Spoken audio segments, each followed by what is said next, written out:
Out at RFK Stadium in Washington, the longest such streak in the National Football League. Washington Redskins 8-6. Sam Weish and his Cincinnati Bengals at 7-7. Weish, a one-time backup quarterback for the Redskins, and there's Joe Gibbs in his 5th year as head coach, just turning 42 years of age, the only coach in the NFC to take his club into the playoffs in each of the last 3 seasons. Washington has won the toss, and they will receive. Last Sunday, Redskins beat the Eagles 17-12. Washington coming from behind. They were down 12-3 late 3rd quarter. The Redskins holding the ball for almost 40 out of the 60 minutes. In fact, they are 2nd in the NFL behind the Bears in the category of possession.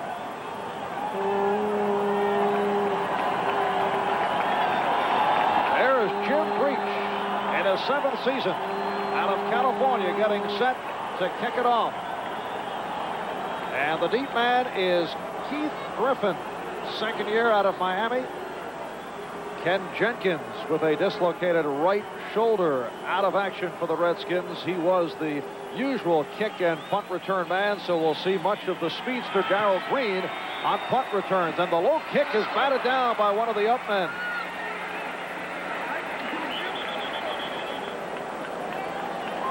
So the Redskins, led by Jay Schrader, will go to work. Schrader playing with the bruised ribs, banged up by Philadelphia. Jacoby, Grimm, Bostic, Huff, and May are up front. Very strong on the left side with the 6'7", 305-pound Jacoby, and Grimm at 6'3", 295. You saw the receivers, and it will be George Rogers coming off a 150-yard day against the Eagles at the running back position. And Schrader throws on 1st down, and he has Clint Didier. Bobby Kemp on the stop as we check out the Bengal defensive alignment. Edwards, Crumry, and Browner up front. Crumry with a 9-tackle day against Dallas last week. Reggie Williams leading the linebackers in his 10th year out of Dartmouth. And the secondary that has been hit by the flu. In fact, the Bengal Ball Club has been flu-ridden. 2nd down and 4 at the 38.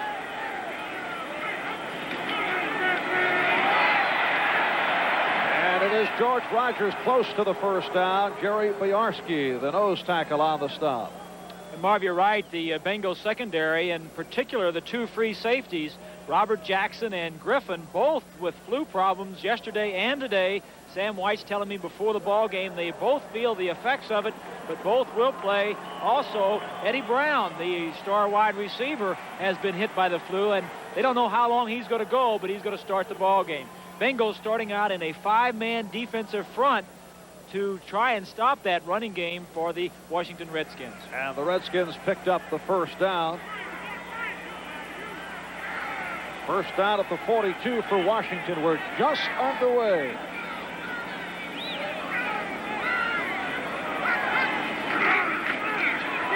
And again, Rogers got hit back behind the line. Eddie Edwards on the stop, but a penalty flag has been thrown.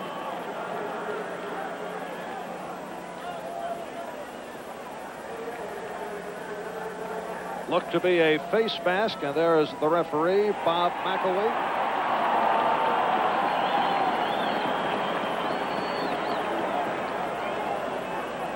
We take another look at Rogers. You know, Sam White was telling me yesterday, as we see Eddie Edwards, 73, busting through, normally the Bengals are a 3-man line team. They came out in a 5-man defensive line on the first 2 plays. On this last play, as you see Edwards making the tackle, they were in a 4-3. Something a little bit different to give the Washington Redskins some ideas of what may be happening in the ball game. But last week, Sam White's doing a lot of different things to confuse the Dallas Cowboys, coming up with some new wrinkles here today. From the 44, it is a 1st and about 8. And the hole for Rogers closed up, loose ball. And the Redskins are on it. Again, Boyarski involved on the stop along with Ross Browner. Washington Redskins did also introduce John Riggins at the start of the game, and there has been much speculation as to whether this is in fact Riggins' finale at home for Washington, although Riggins says he has not made up his mind, and he would not accept what he considered a token start today. The coaches did offer to start him, but he said no, he would not want to go out that way if in fact he's going out. As you see, 2nd and 6 from the 46.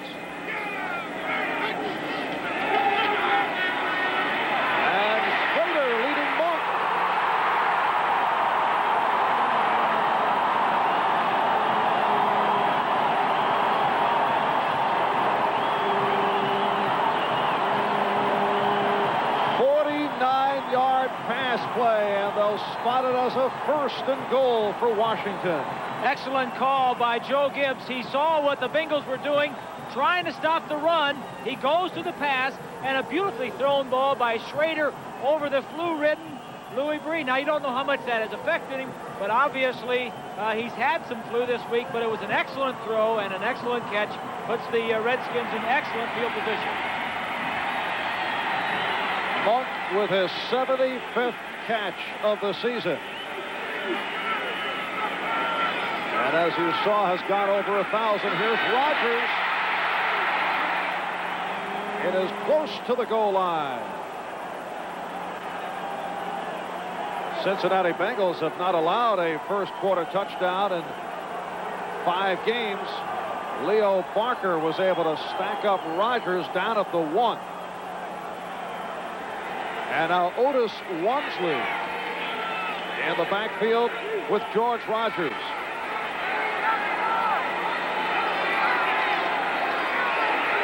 Second and goal.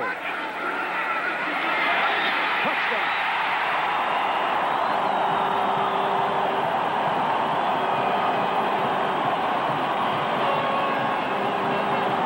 Rogers with his 5th touchdown of the season. One of the big things about the Redskins playing at home, Marv, is that the crowd really gets into it.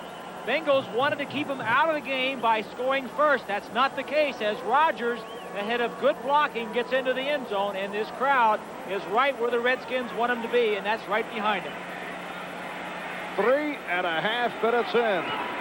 First quarter, Mark Mosley adding the extra point, and the Redskins are flying early. Cover for the injured Jeff Hayes to handle the punting duties, and also has been kicking off for Washington. Gets set to kick off to the Cincinnati Bengals, and back deep, James Brooks and Mike Martin. Martin is a local product out of Washington, D.C., all Metropolitan Easton High School here in Washington. And here is Cox, who has been up and down recently in the kickoff department. Redskins with a 7-0 lead. The big play, a 49-yard pass, Schrader to Monk. 7 plays, 68 yards in 3.5 minutes. And again, a low kick. This is Brooks on it.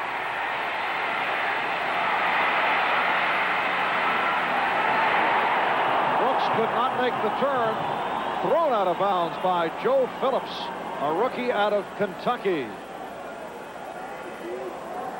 And there is that huge front line of the Cincinnati Bengals. Biggest in the National Football League, Marv, averaging 281 pounds. Collinsworth, one of the outstanding receivers in the NFL, home of the tight end. Eddie Brown on the other side. And Boomer Esiason, ranked 2nd among NFL quarterbacks coming in. And will go to the air on first down. He has Brooks. First down for Cincinnati, a 12-yard pickup.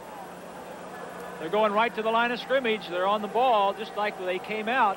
Their hurry-up offense as we take a look at the defensive line and linebackers for the Washington Redskins. So the Bengals, as they have done during the course of the season, looking to catch the Redskins and not allowing any changes defensively. They go with the no huddle. And Esiason is able to complete. He has Steve Kreider.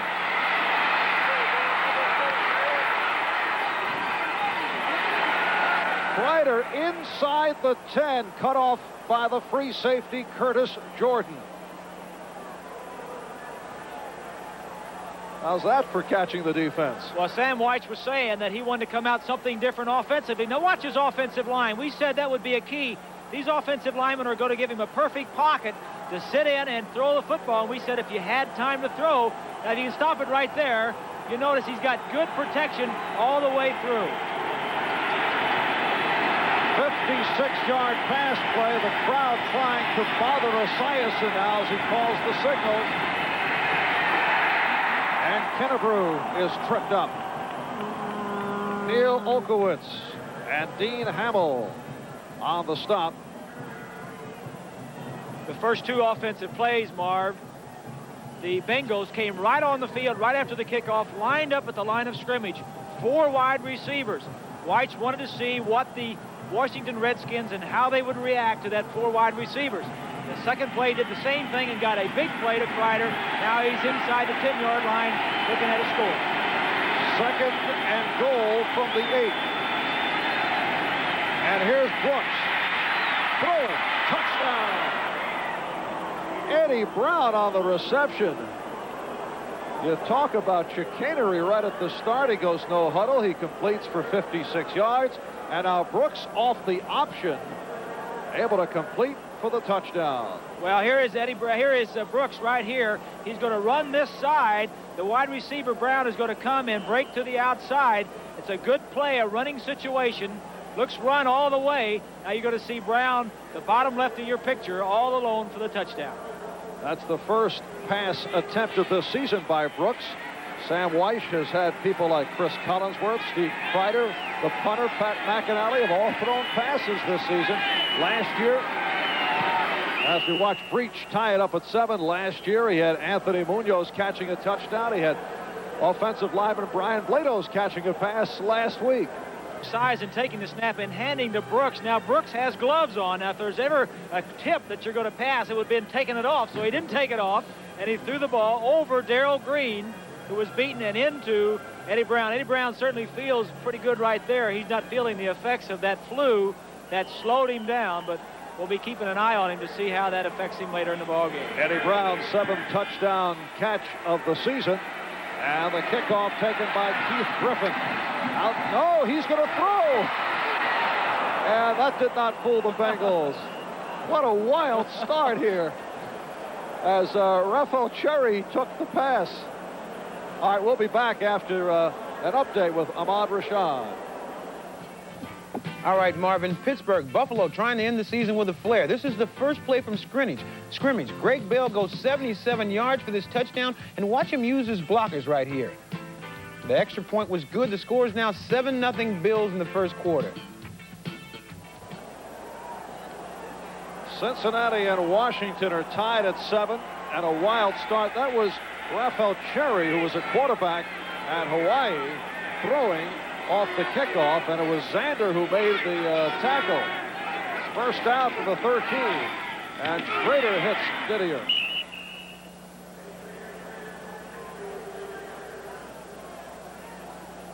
Marv, this is interesting mind game that the coaching staffs are playing. Last week, as we mentioned, Sam White's doing a lot of different things, not only on offense, but also special teams. An onside kick early in the ball game. This week, I think the Washington Redskins, having seen those films, it may have given them some ideas, and hence that last lateral all the way across the field on the opening kickoff. Schrader is 3 for 3. 2nd down and 3 from the 20. And Rodgers picked up a yard. Ross Browner, the right defensive end, on the stop. Browner had said last year that there was no way he would play in Cincinnati this season. Did play 5 games in the USFL, but he has returned and has had a solid season. 7.5 sacks. Came up with a safety last week in that victory over the Cowboys. 3rd and 1. Halfway through this first quarter, we're tied at 7. Rodgers has the first down. Tim Crumry, the nose tackle, on top of George Rogers.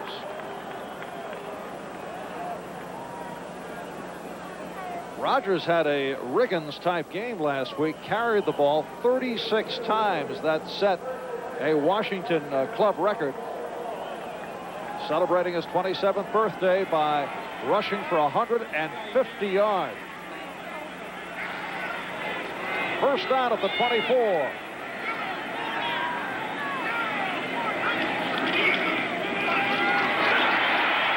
And again, Rogers on a slant. He coughed it up. Bengals feel they have it, and they do.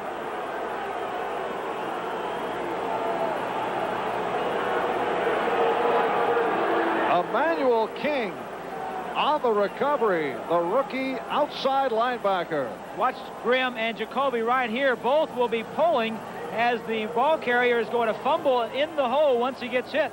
Grimm and Jacoby. Grimm with a good block. Right there, Barker, 53, knocks it out. As you can see, the ball on the ground.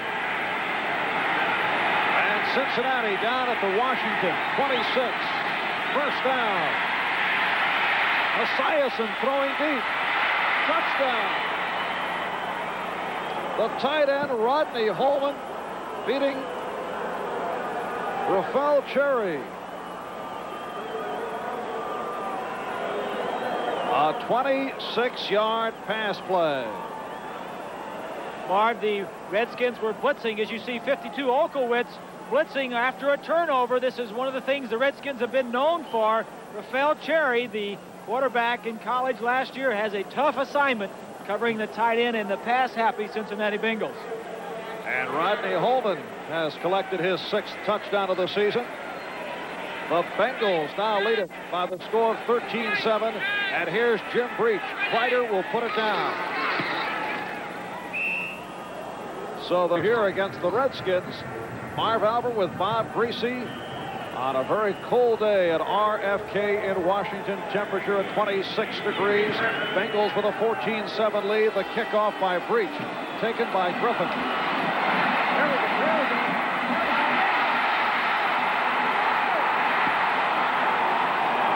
Beautiful return. A hurdle move and a couple of broken tackles. So Keith Griffin on the return. Take another look at this. Griffin is only 5'8", so he gets up behind those big offensive and defensive linemen who are on the kickoff return team, and it's hard to see him. Right there, he gets lost behind Jones, number 82, and he just keeps going. He's holding on. He's piling forward. Good run back by Keith Griffin. 35-yard return. James Griffin on the tackle. First down at the 40. Left guard Russ Grimm shaken up. He's been replaced by the rookie McKenzie. And Schrader goes sideline.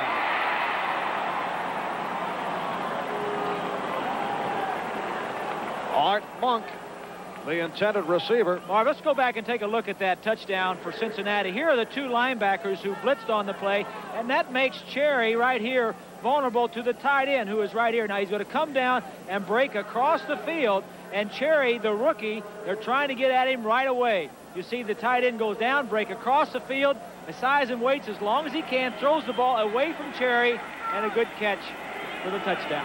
Schrader now 4 out of 4, 71 yards. Monk picked up 9. It's a 2nd and 1. And Monk has the first down. Inside the 40. We are set for another update. Let's go to Ahmad Rashad. All right, Marvin, Cleveland, the Browns in a must game with Houston. This is Bernie Kosar, who definitely passes better than he runs, but he rolls out, dives into the end zone, 2-yard touchdown. 7-0 Cleveland in the first quarter. Thank you, Ahmad. I'm sure the Bengals will have an eye on the scoreboard following that ball game as they try to win this one. And a first down inside the 40-yard line.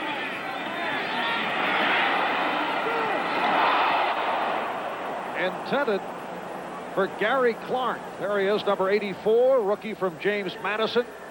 Played for Jacksonville in the USFL, and he has made it back very strong from knee injury. And what a fine acquisition. You got to give credit to Bobby Beathard, not only for Clark, but for so many of these late-round draft choices and free agents. Bobby Beathard, the general manager of these Redskins, has done a great job of building this team, putting them to where they can win and challenge for championships. And Russ Grimm is being taken back to the Washington dressing room. 2nd and 10. Here's Rodgers.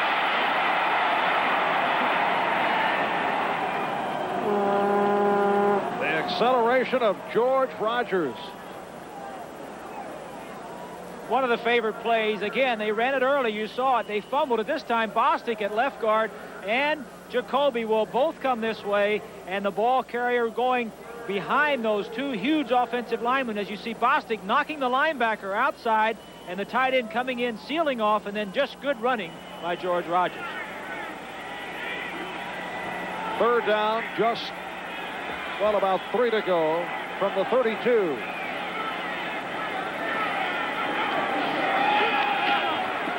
Quick pitch from Monk and a 1st down. And that is the 4th catch of the day for Art Monk. It's interesting, the strategy. We anticipated the Redskins coming into this game and trying to run, and they saw early what the Bengals were trying to do. A 5-man defensive line. They went back to a 4-3, which is a little bit different for them. So the Bengals doing that, the Redskins says, well, just throw the football. Bengals are 25th in the National Football League out of 28 teams against the pass. So Joe Gibbs and his staff says, well, we'll just throw the ball a little bit and see if we can move it, and they're doing it very well. And they have a 1st down at the Cincinnati 29.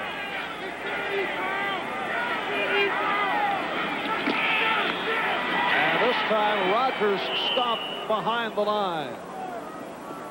Number 59, the outside linebacker, Jeff Shue, in his 5th season out of Minnesota, hitting Rodgers for a loss. Indianapolis and Tampa Bay just playing out the schedule, tied at 7. Detroit leads Green Bay 7-0 in the 1st. We have just under 4 minutes remaining in this 1st quarter. Washington has a 2nd and 13 back at the 32. Cincinnati leading Washington 14-7.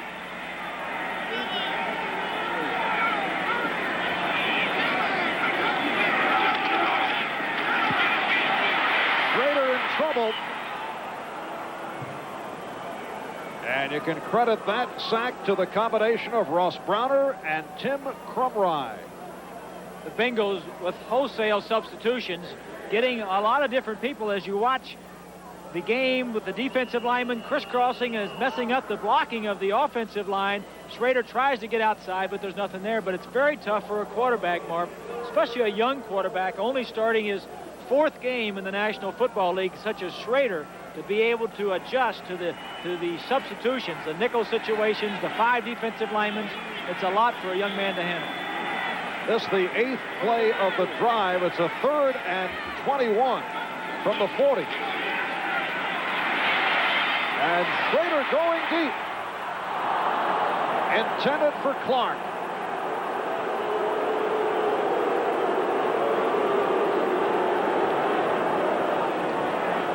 I like the call, though, Marv. It was 3rd and 21.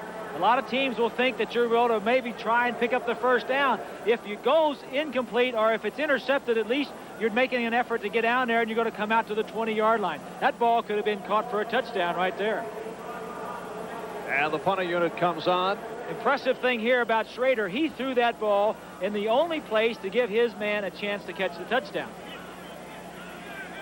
Steve Cox back at his 45, and he'll punt to Mike Martin, who led the NFL in punt returns last year, a lower key season this year. And Martin lets it fly in. They'll bring it out to the 20. A 40-yard punt by Cox. 2:53 remaining in this 1st quarter.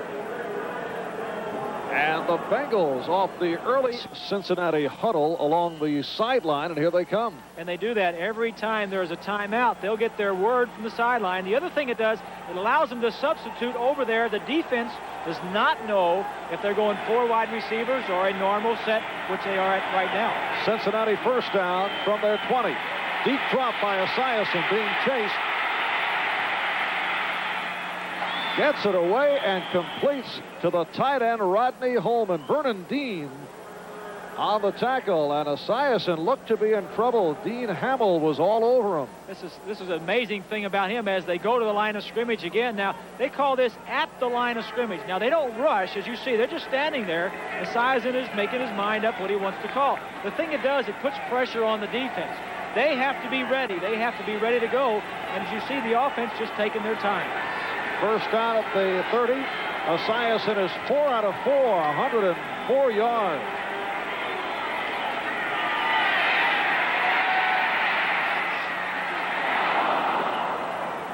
That time off the mark. Collinsworth downfield along with Brown. Boomer Esiason has made it back from a hip pointer. This a homecoming for Maryland's all-time passing leader. Washington passed him up in the draft. He was a second-round selection of Cincinnati last year, which did upset Boomer. He thought he'd be a first-round pick. Well, he was very upset about it. In fact, it was a holdout for a while with the Bengals, and then finally, the third or fourth ball game of this year, they turned to Esiason, and they've been scoring gobs of points ever since. 2nd and 10 from the 30.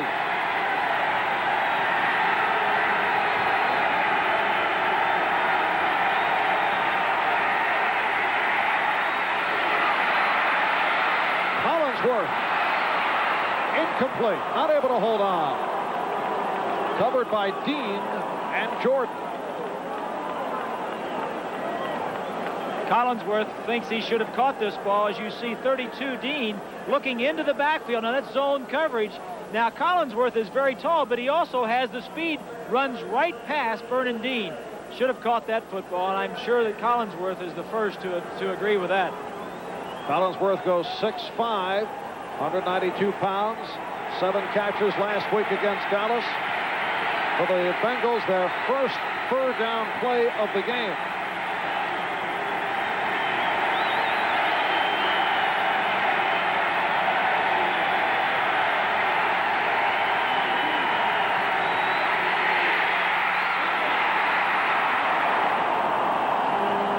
Intended for Eddie Brown.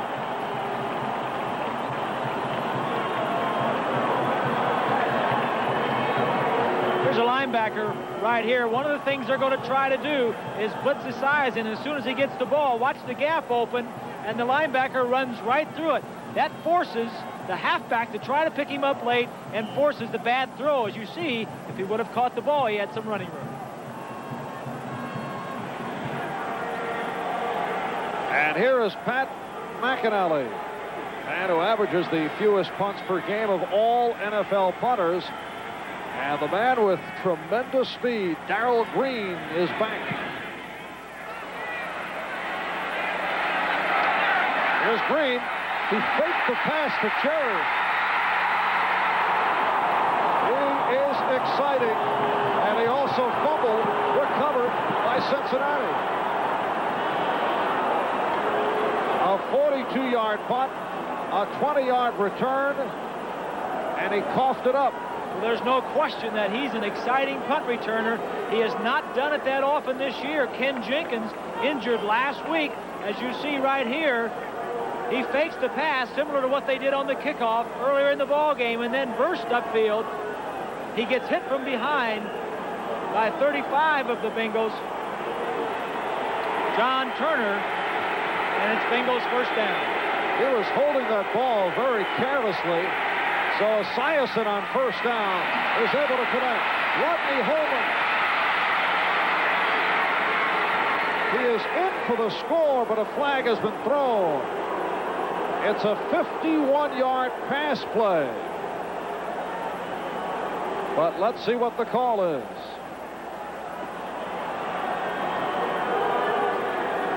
I think it's going to be on the Redskins, Marv, the way the Bengals are reacting.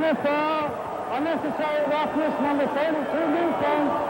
Touchdown scores and force a penalty on the kickoff. That is Vernon Dean called on the personal foul. You see good protection for Esiason. Just hits him right there. Now, Cherry, 37, we talked about a rookie, quarterback last year at University of Hawaii. 22 is Jordan. He misses the tackle, and then it's just off to the races. Holman with the speed to outrun the rest of the secondary. Third catch of the day for Holman. Second touchdown. 7 on the year. And Boomer Esiason and the Bengals are just shredding this Washington defense in this first quarter as Breach looks to make it 21-7.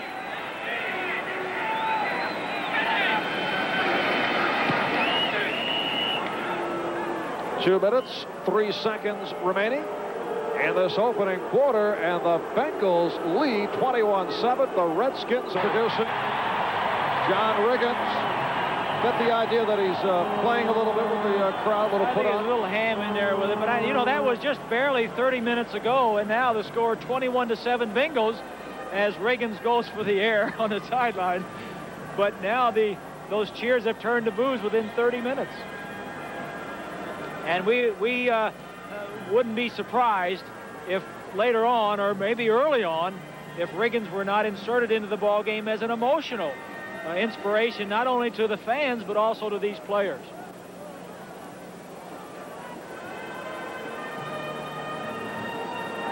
(21-7). Bengals jumping in front. See Babe Laufenberg, the second-string quarterback, throwing along the sideline.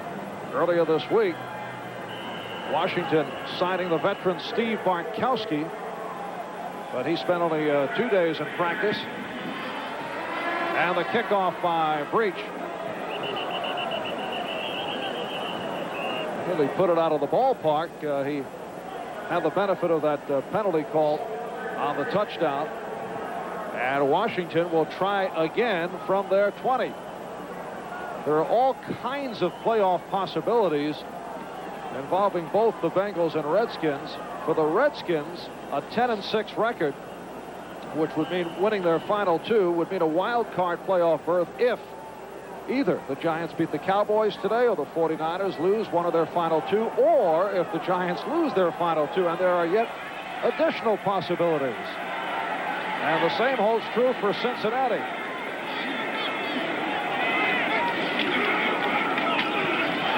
George Rogers out to the 28-yard line. Ross Browner on the stop for Cincinnati, to put it in simplistic fashion, a 9-7 record, which would mean winning here today and then next Sunday in Foxborough against the Patriots if they win their final 2. And if Cleveland loses one of its final 2, the Bengals would win the division.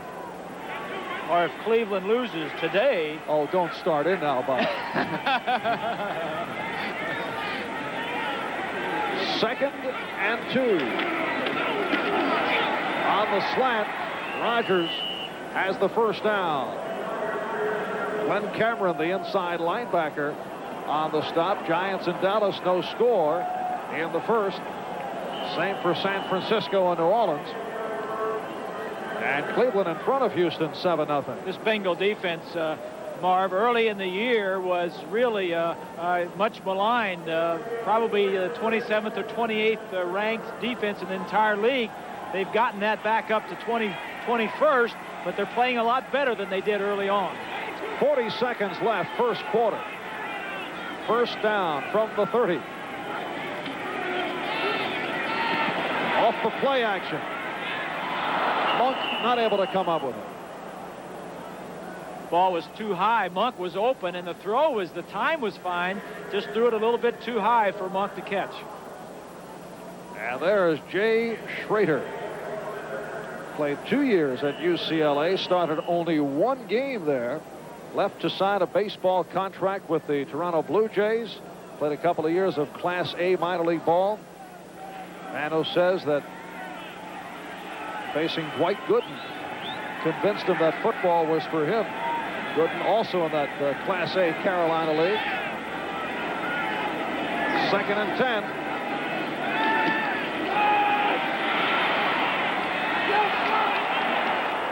Good coverage by Lewis Breeden on Art Monk, and again the Redskins hear it from the crowd. 28 seconds left in this first quarter, and a third down play coming up. To the left of your screen, 34 is Breeden as he tries to keep the receiver, Monk, from going to the inside. Monk fights his way through, and a good play as he reaches his right hand around and makes contact with the ball before he touches Monk. Schrader now 6 out of 10, 85 yards. Now Keith Griffin is the lone deep back for this third down play. And Schrader lets it out. Intended for Gary Clark. Lewis Breeden on the coverage, and here come the punting unit for the Redskins. Schrader cannot be too happy about that. He had a 7-man blitz, which he can block. He has enough blockers to block it. He had man-to-man coverage in the secondary and really did not get that ball close to Clark. He could have thrown it a little bit higher to allow Clark to use his speed to get under the ball and catch it, but that was a poorly thrown ball. And the Redskins will have to kick it away. This is Steve Cox back at his 15. And that's Mike Martin, third year out of Illinois. And a good kick. There's Martin on a circle route. Across the 30. Brought down by Greg Williams, a 48-yard punt and a 10-yard return by Martin. Make matters worse, we're told that Russ Grimm, the starting left guard, suffered a concussion and will not return. Make matters worse for Washington, so Raleigh McKenzie, an 11th round draft pick, a rookie from Tennessee now, is the left guard for the Redskins. And the Bengals, first down just across their 32. Irvington, the center, Blados and Montoya are the guards. Wilson and Munoz on the tackle.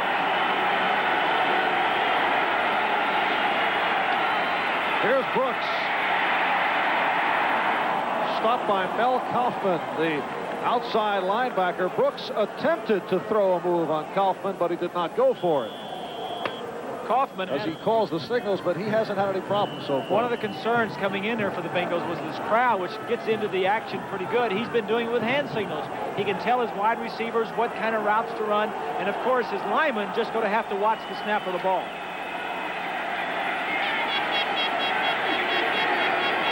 Second down play for Esiason and the Bengals. And he's throwing deep for Collinsworth. Oh, what a catch.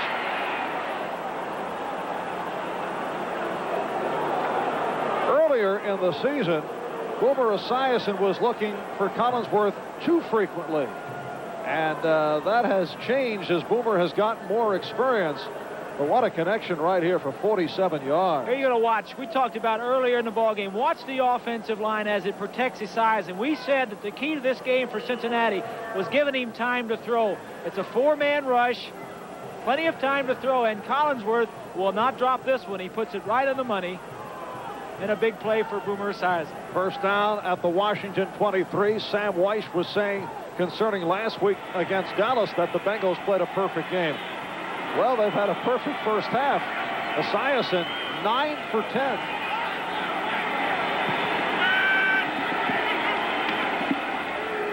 And here's Brooks. So Brooks on the carry. Check that. Esiason is 6 for 9, but 202 yards and 2 touchdowns.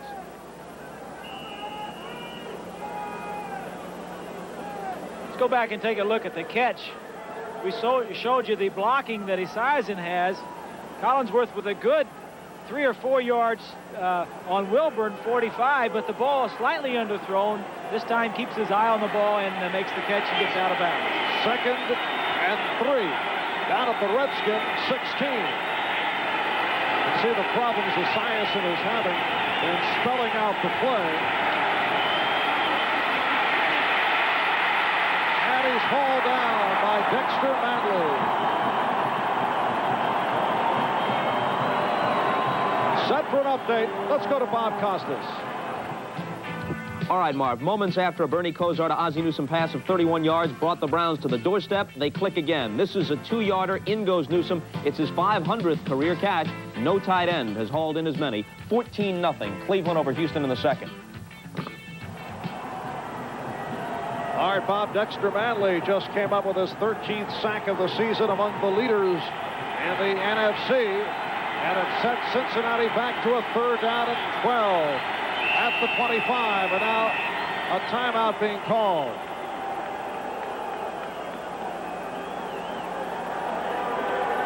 Cincinnati calling for time. Was he having trouble with the crowd? I don't know if he was having trouble with the crowd or with the call, but he was over near the sideline when Remington came off the ball, and it's a good thing he didn't snap it because Esiason was nowhere around there. Now they're all going over the sideline. I love this. Usually just the quarterback goes over, but now you got all 11 going over there. Now, a couple of weeks ago, we did a Raider Bengal game, and when the entire offensive team went over there, Lester Hayes, the cornerback, went right over there with him. He just said, and they were all on the Raider side of the line of scrimmage, so that's his normal position anyway. He just went over and started listening in to Sam White, and when Sam saw that, he says, let's go over by the bench and talk. There's Boomer. He's over near the sideline. Back when Lester Hayes and some of his Raider friends came over, Sam Weiss used some of the defensive players to set a screen so Hayes could not tell what they were talking about. I wonder, I wouldn't put it past Sam Weiss, who we see there on the right side in the cap. I wouldn't put it past him if that was supposed to be a play. If Weiss didn't have Esiason line up wide out there like that, snap the ball to one of the running backs, and then if one of the corners did not cover Esiason, just throwing the football downfield. Pull one out of the schoolyard. The way he reacted right there, I've got to believe that that was some kind of special play, and they just blew it. Bengals have done it in the air with Boomer Esiason throwing 2, James Brooks throwing 1 on the option. The time of possession, heavy on the side of the Bengals.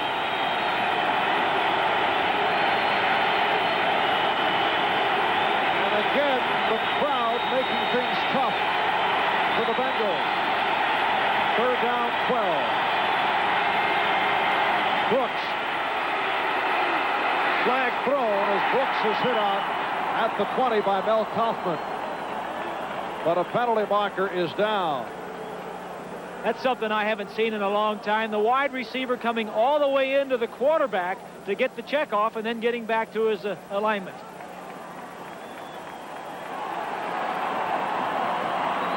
Illegal procedure on the against the Bengals will probably be declined.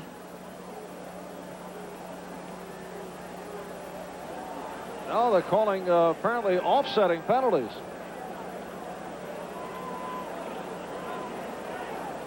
Now watch the left of your screen right here as you see, I think that's Kreider, 86. He comes in and says, Boomer, what do you got, Boomer? 84 on 2. Okay, thanks a lot. And he heads back out. Never seen that before. That's great. Normally they give hand signals instead of coming all the way in, but I guess Boomer didn't see he needed some help. Off the offsetting penalty call, 38-yard field goal being attempted by Jim Breach. Breach has missed 3 of his last 4, but 2 of those from long range. And this one is good. So he hits from 38. And the Bengals extend the lead with a minute and a half. A 26-degree day, RFK Stadium in Washington. This is Marv Albert with Bob Greasy. The Bengals, though, have been on fire. They lead it 24-7. Some confusion. Keith Griffin able to pick it up. And gets out to the 18-yard line. Emmanuel King, backup linebacker, on the stop, and Washington will go to the offense. A 1-yard touchdown run by Rogers, set up by the long pass Schrader to Monk for 49 yards, put the Redskins on top, but since then it's been all Cincinnati.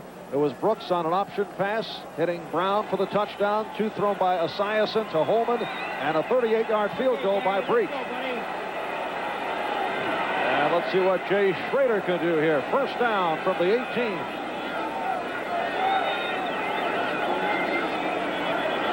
Rogers ran into his old man.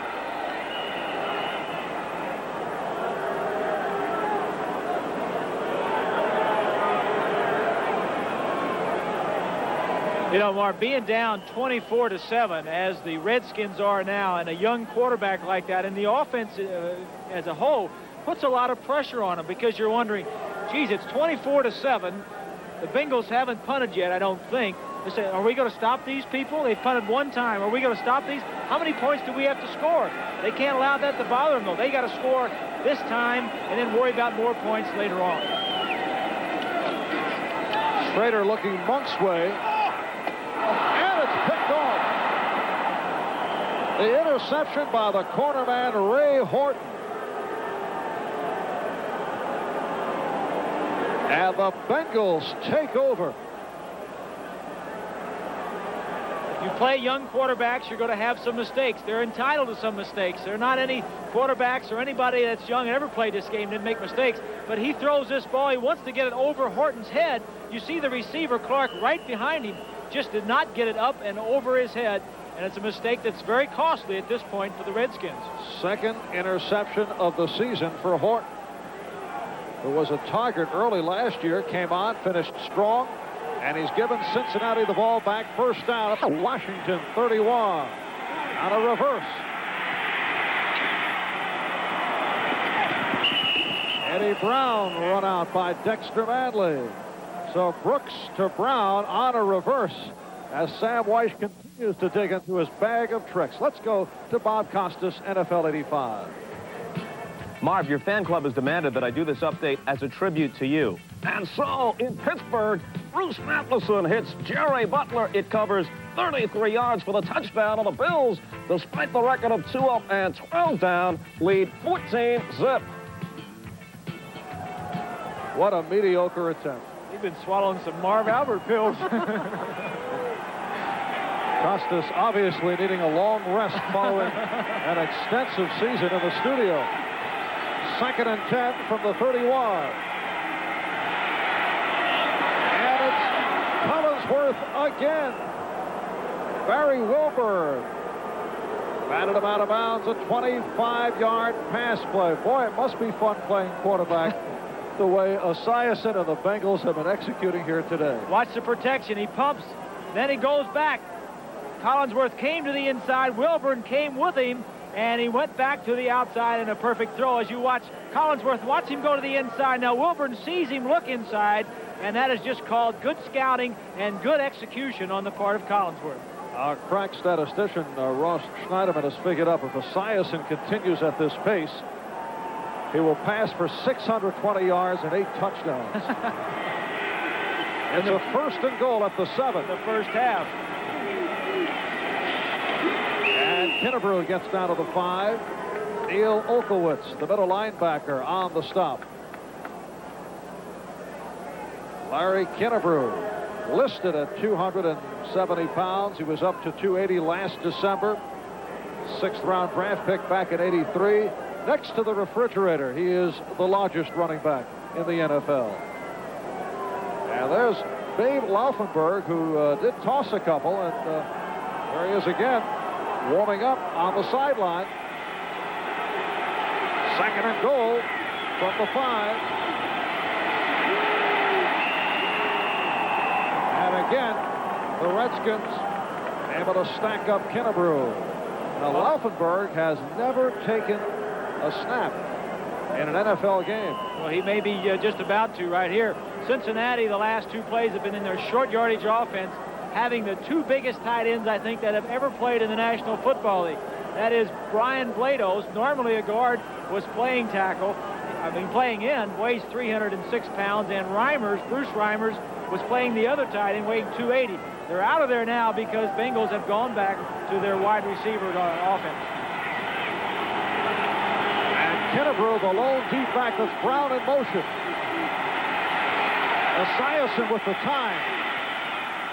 And it's intercepted. Curtis Jordan, the free safety, stopping the Cincinnati drive.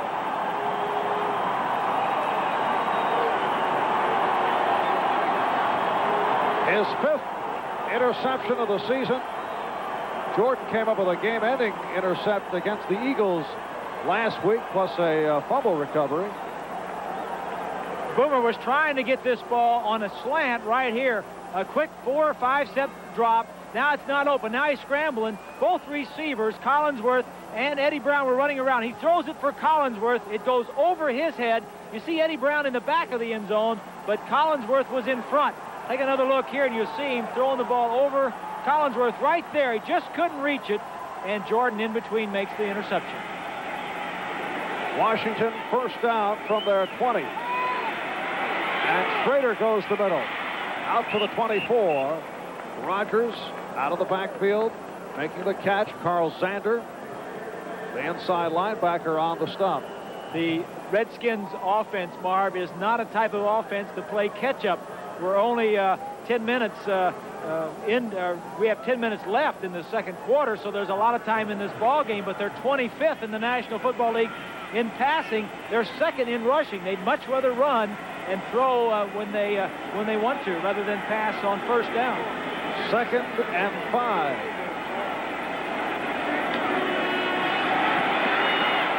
And again, Schrader goes the middle. And we'll have to see where they mark it. Art Monk was shoved back the other way by Jeff Shue.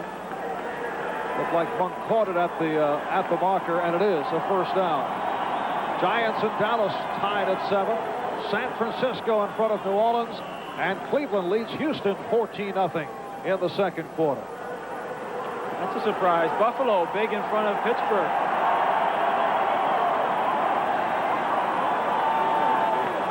And Detroit leading Green Bay in the second.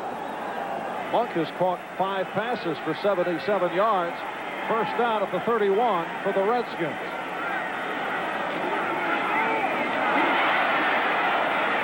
And Rogers out to the 35. Once again, let's get back to NFL 85 and the very clever Bob Costas. Marv, tones of resentment coloring your commentary. I don't know what came over me earlier. Nonetheless, trying to get out of their doldrums, the Steelers go with the reverse, but Lewis Lifts coughs it up, and it is picked up by Don Wilson, who goes 62 yards with the fumble recovery, and suddenly the Bills lead 21-0 at Pittsburgh. Thanks, Bob.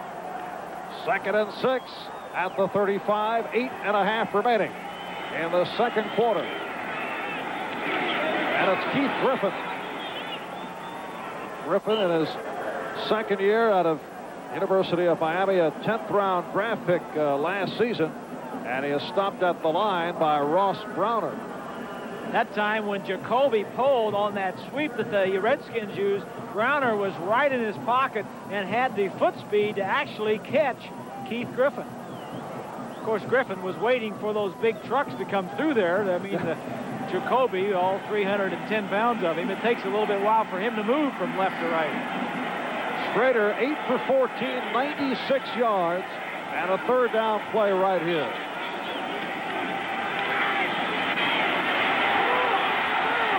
And has Monk for the first down and more.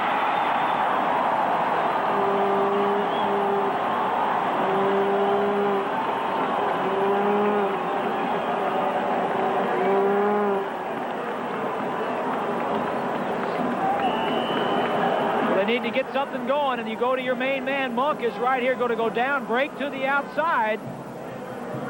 As you see, the man-to-man coverage, everybody is assigned to cover somebody individually. They're pretty good coverage. Monk just breaks to the outside and makes a good adjustment on the football, and then a little running afterwards. Thought he could get a little bit more. A 21-yard advance. First down at the Cincinnati 44. Acceleration by Griffin. But again, a fumble. Bengals say they have it. And they do. Marv, one of the big differences in this Washington Redskin ball club is that the last 2 years, they have been number 1 in takeaways. This year, they're number 20. The Bengals, however, on the other side, are number 4 in the entire league in taking the ball away in the turnover edge, and that has happened already twice this ball game on fumble recoveries. Take a look and see if we can see if that ball comes out right there. It's out before he hits the ground. And it was the outside linebacker, Jeff Shue, on the fumble recovery. You saw the 4 turnovers listed, and that was number 3 in the fumble department, coughed up by the Redskins. Cincinnati first down from their 36. And again, Esiason able to complete. This time, M.L. Harris. So Boomer Esiason, very diversified in finding his receivers. Sam White, the head coach and offensive coordinator, has played against Richie Pettibone. Pettibone, the defensive coordinator, is calling the defenses for the Redskins. They played together here at the Redskins. And on the sideline, Cincinnati first down from the 47. Here they come from that sideline huddle. Is there any disadvantage to the sideline huddle? I can't see any disadvantage for the offense. I think there's an advantage in taking your offensive lineman over there and letting them hear the strategy. Let them hear the offensive coordinator coach say, let's get this done. We can do this or that. I think it gets them involved. Play action, and Esiason fires. Barry Wilburn able to get a hand on it to break it up, the pass intended for Chris Collinsworth. Well, the ball is right there as we'll take another look. Wilburn gets his hand in right at the right time and knocks it away. 8th round draft choice for the Redskins this year. And talking with Bobby Beathard, the general manager, he thinks that he's going to be a good player in this system. He's going to have to be a good player today because Vernon Dean on the sideline, and we'll check and see what exactly his injury was. Wilburn used primarily as a nickel back. Youngest Redskin celebrated his 22nd birthday earlier this week. There's Brooks. Quick handoff. He's to the 41. James Brooks, who last week went for 109 yards on 13 carries against the Dallas Cowboys.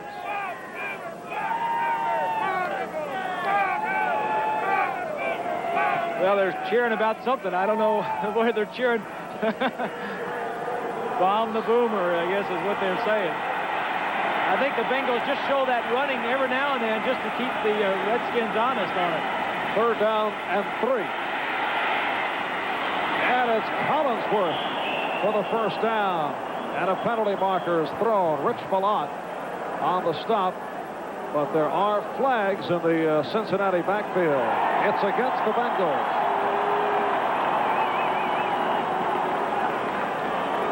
Let's watch Munoz right here. I think we're going to watch his right hand now as he backs up the block on Manley. Manley takes the inside. Watch him right there. Hold it right there. Can you see him stick his arm out right here? Sticks his arm out, grabs a hold of him. Does a heck of a job. Yeah, nice takedown. Now he's coming down. All right. I mean, if you're going to get called for a holding, I mean, you may as well go all the way. And Anthony was convincing. It'll be a 3rd and 13. Anthony Munoz, perennial All-Pro. I asked Manley yesterday if Manley being 250 pounds and Munoz being 290, if he'd be intimidated by him. He says, heck no. He says he's like a midget next to Jacoby. Jacoby right. practices against every day. High snap, and Esiason off the roll. A flag has been thrown, and Eddie Brown is very unhappy as he and Darrell Green contested. Well, Darrell Green's not very happy either, so they were both reacting. Sometimes you got to give a little play action to the official there, maybe help him make his decision. At least the players think that helps.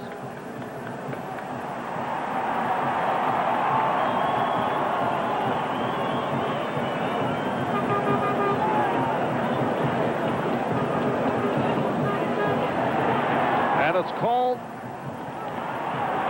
on the offense. Everything's called on the offense. You know, a lot of times you'll see the players, you'll see the officials grouping together, Marv, and you'll see a player go up as we take another look, see if we can decide what happened here. Darrell Green, 28, sticks his hand out right there. Now that's a tough call for officials. Is that enough?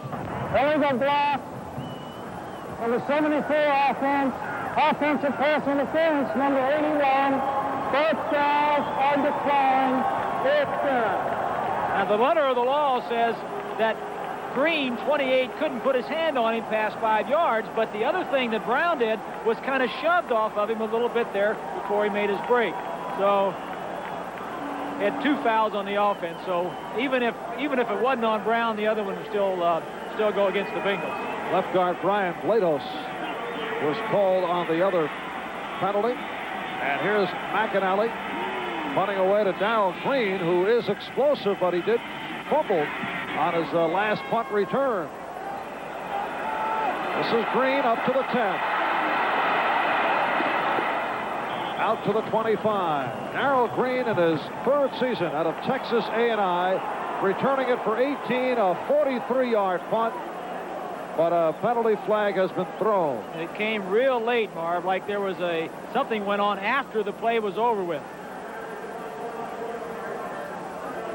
The Redskins are the least penalized team in the National Football League, which is strange because they do play so much man-to-man, and that usually does mean additional penalties. Good point. For an aggressive defensive style, normally you'd think they would be penalized a little more. Unnecessary roughness, number 35 on the kicking team. After the play. First at the end of the play. Turner, 35, after the play.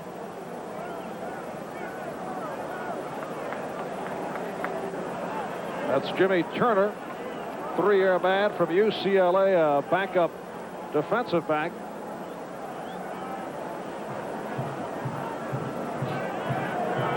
Personal foul, unnecessary roughness, number 35, kicking team. After the play was over. 15 yards this way, first down. So Bob McElwee, nation's capital, although at the recent baseball meetings in San Diego, there was the word that Major League Baseball was not looking for immediate expansion, but a great tradition of sports in the D.C. area, and they'd love to see baseball make its return. And here's Schrader as the Redskins go to the offense. Beautiful catch by Art Monk, covered by Lewis Breeden.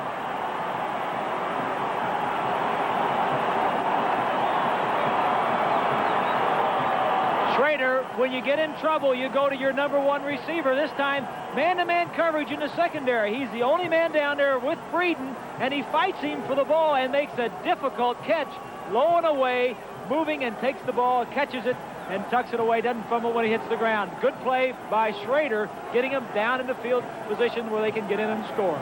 49-yard pass play. Monk with his 7th catch of the day. That matches his total of last week, which wasn't a bad figure, against the Eagles. 1st and goal from the 10. And Rodgers with the short pickup. 4 minutes, 10 seconds remaining in this first half, and the Bengals in front of the Redskins 24-7. Watch 69, Crumry, Tim Crumry. He fights off the center, and now he's good position to meet the runner right in the hole. One of the reasons the Bengals are playing so much better defensively is Crumry. A big game last week with 9 tackles, 2 sacks, a fumble recovery, and he caused the fumble. He's playing a lot better in that defensive front. Monk to the left, Didier right. And it's Monk driven back as he reached out to the 5, hit by Tom Dinkle and Lewis Breeden. One of the problems a young quarterback will make, and Schrader is making it, he looks to his left. Monk is lined up to his left all the way. As you see, Monk wants to go to the inside, catches the football. Now the safety right there that hits him, or it's Williams, 57, saw Schrader looking to his left the entire way. You see him looking left all the way. That's telling Williams, the linebacker, he's going to throw left. Now, a little later on, once he gets all these other things solved, he'll start looking these linebackers off. 3rd and goal from the 4. Touchdown.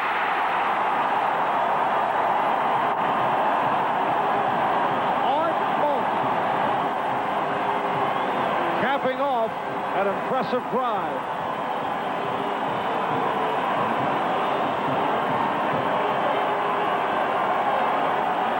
This is exactly what the Redskins needed, Marv. They not pressured. You got a whole half of football to play. They make the extra point. They're only 10 points down. Don't panic. Just go down and score a touchdown. They needed to stop turning the ball over, and they were moving the ball pretty well offensively, just turning it over. And now Mark Mosley with Schrader putting it down.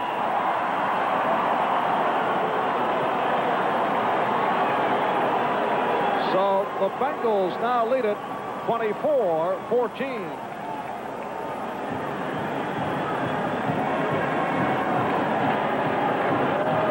Here we are again. Same situation. Schrader looking to his left. Throws the ball, tight coverage. Monk beats Breeden on the play. Now here's Monk right here. He's going to come down, break to the inside, and break back to the outside, and he'll hit him in the end zone. Now Breeden takes away the inside. He doesn't know whether he's going across. Monk pushes off a little bit, says, hey, I might push off. I might get away with it. Nice shot. You can look him off, but that time he didn't have to because Breeden was the only man that was covering. There was no other linebackers around. There's sometimes you can get away with looking that way. Other times you can't do it. That's not a bad day's work. Art Monk with 9 catches in the first half. And that is sometimes the problem of a young quarterback. He will only look towards the #1 receiver. Now, sooner or later, the Bengals are going to start double teaming him and force Schrader to go somewhere else. Coming up at halftime, Bob Costas, Ahmad Rashad, Pete Axtell will look at all the scores and highlights from around the NFL. Here's the kickoff by Cox. Mike Martin. Good return by the local product out of Washington, Mike Martin.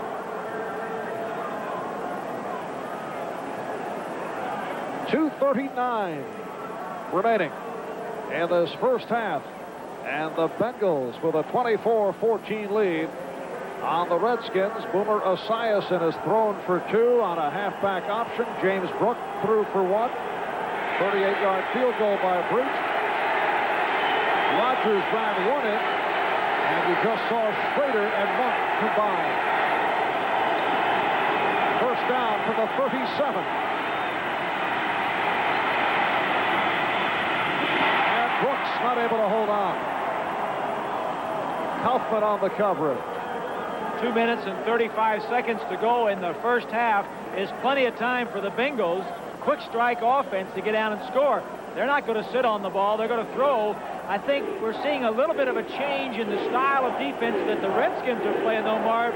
Not as aggressive, a little bit more conservative, forcing them to maybe change their style and hit some of the shorter range passes for a while. I'm sure they'll go back to their own style later on. And again, the Bengals hearing it from this capacity crowd.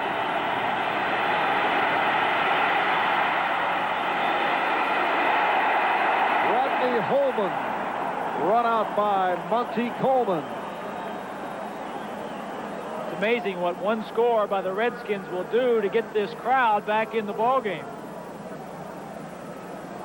But Esiason has not had that much of a problem, although he did call timeout once. He has managed to call the signals, and the Bengals have not been messed up by the crowd. I think you have to get that credit to Sam White for the preparation and bringing him in here. They said they worked with crowd noise this week. Did a good job of getting them ready. Third down, 7 from the 40.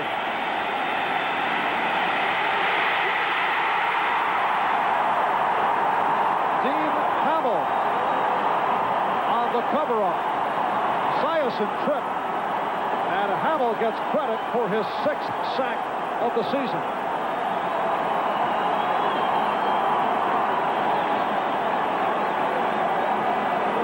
72 is Manley, and Hamill coming around the outside. This is a good sack by Esiason because if he didn't go down, he was going to throw the ball into the Redskins' hands because there was good tight coverage in the secondary. There are times to take a sack and there are times to throw it away, and did the smart thing there. They call him the Tasmanian Devil for his all-out style of play. Dean Hamill.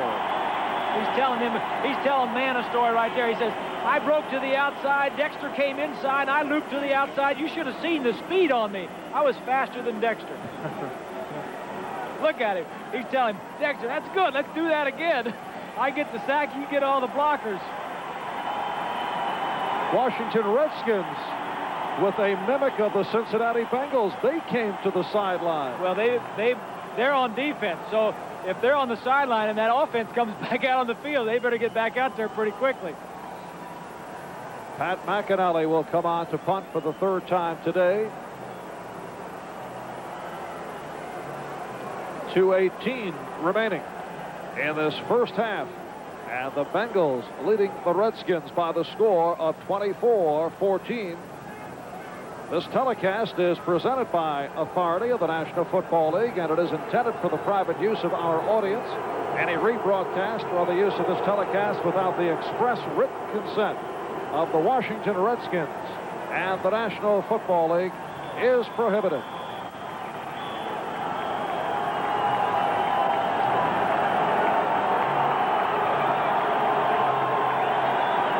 McInally back at his 10. He has the lowest net punting average in the NFL, and that's Darrell Green awaiting the punt at his 30. And a good one. Green is set back.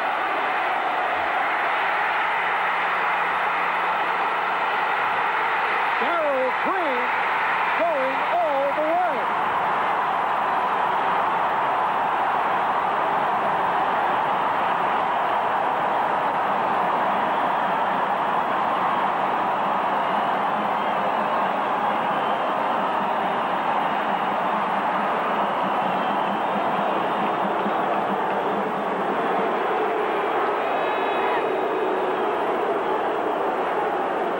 Cheers turn to boos. Personal foul, unnecessary roughness, number 35. Well, last week, Darrell Green went 90 yards for a touchdown, and it was called back. In fact, head coach Joe Gibbs not pleased with the officiating of the game against the Eagles. He goes 76 here, and it's called back. And I think, Marv, I'm almost sure that the foul last week was also on 45 Barry Wilbur. It was on today and also last week. 2 touchdowns that Darrell Green ran back, called back.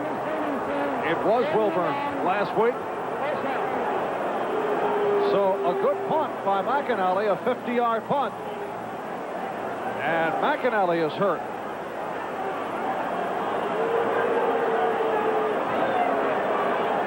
2 minutes free to Darrell Green. Went over, sat down on the bench right next to him, and he was distraught and actually said, I'm sorry. But here you see a great run back by Darrell Green, a world-class sprinter, used to do this in college and do it very well. All for naught. 77 yards, but they call it back. And Washington first down to their 45. Pretty catch. Monk had to come back for it. Hit down by Breeden.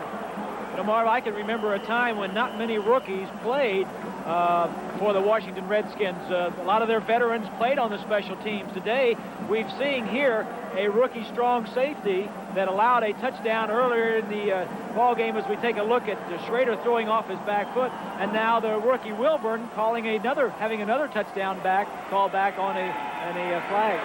First down for Schrader, going further downfield. And it is incomplete, but a flag thrown. Art Monk nearly made a sensational recovery, but might get the call. Let's see. Yes, he will.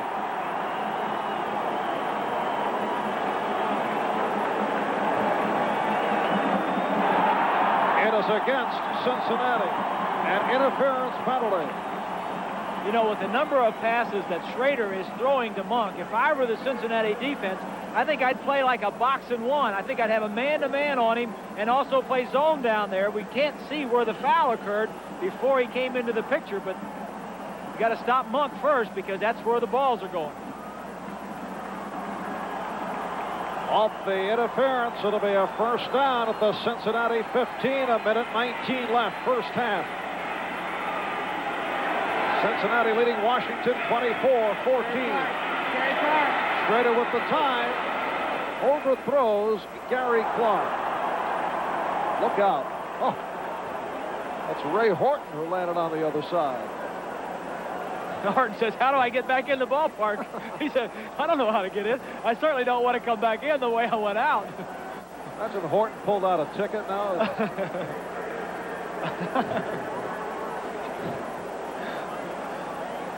Come on back, Ray. Schrader does a smart thing. He's covered. Horton has good coverage. He just throws this one out of the ballpark. Whoa. Oh. And a kick back of the head. From time to time, although it has been Schrader for the most part looking for Monk, he has looked for Gary Clark, but that has been it. He threw his first pass to Clint Didion. You know, as bad as the Redskins looked about 3 or 4 minutes ago, they're right back in this ballgame. 2nd and 10 from the 15.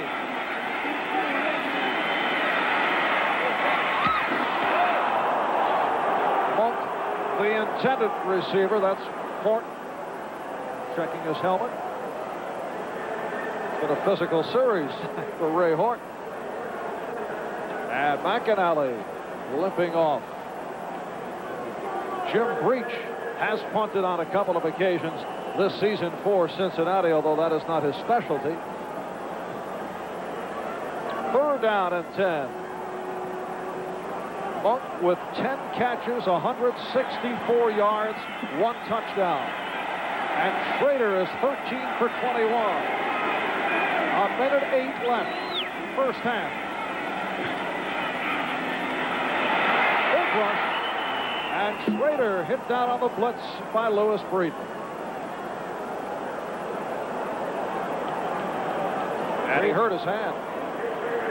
Breeden on a safety blitz. He was lined up. They were in their dime, nickel or dime package, 6 defensive backs, and actually was lined up as a safety.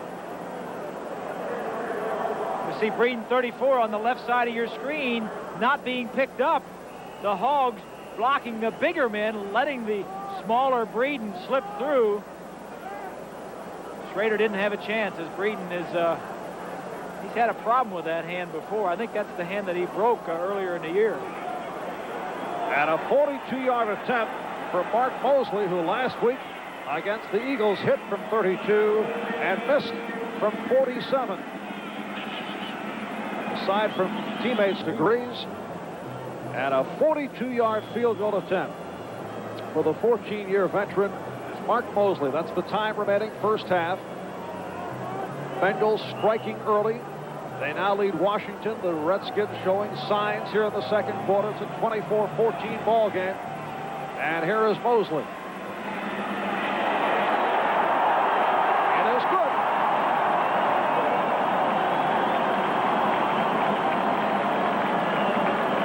Mosley from 42.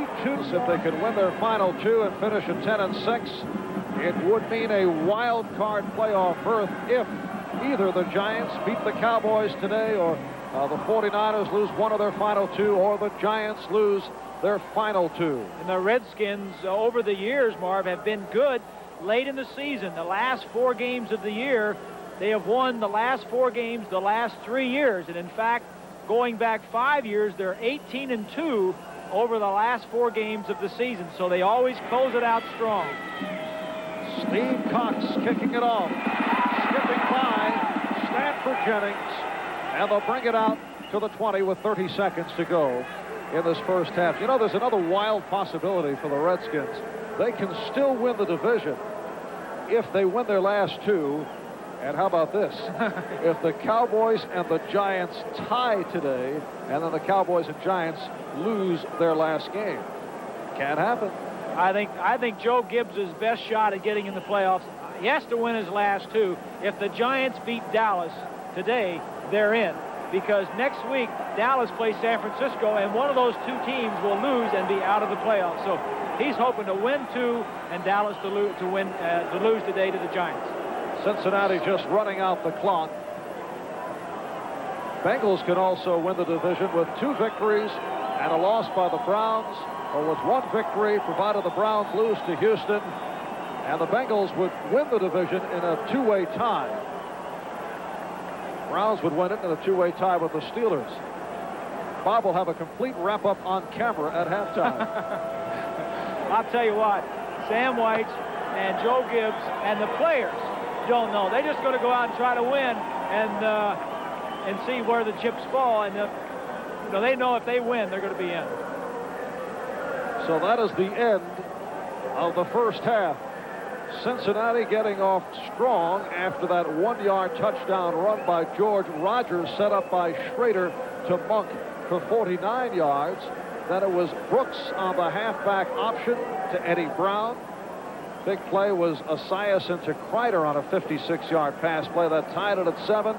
Esiason to the tight end Holden twice, once from 26, once from 51. That was following the fumbled punt return by Darrell Green. 38-yard field goal by Breach. Then it was a 4-yard touchdown pass, Schrader to Monk. The key thing on here is in the Redskin column under turnovers, Marv. 4 turnovers. Normally that's in their favor, but this year it hasn't worked that way, and it's cost them. And the kickoff by Cox, run out by Martin.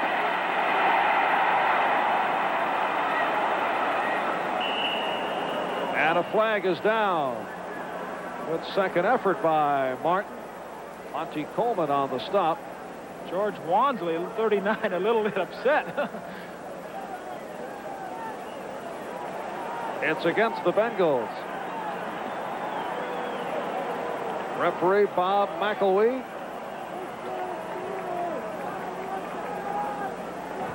Holding number 56 on the receiving team during the return. Ron Simpkins called on the penalty.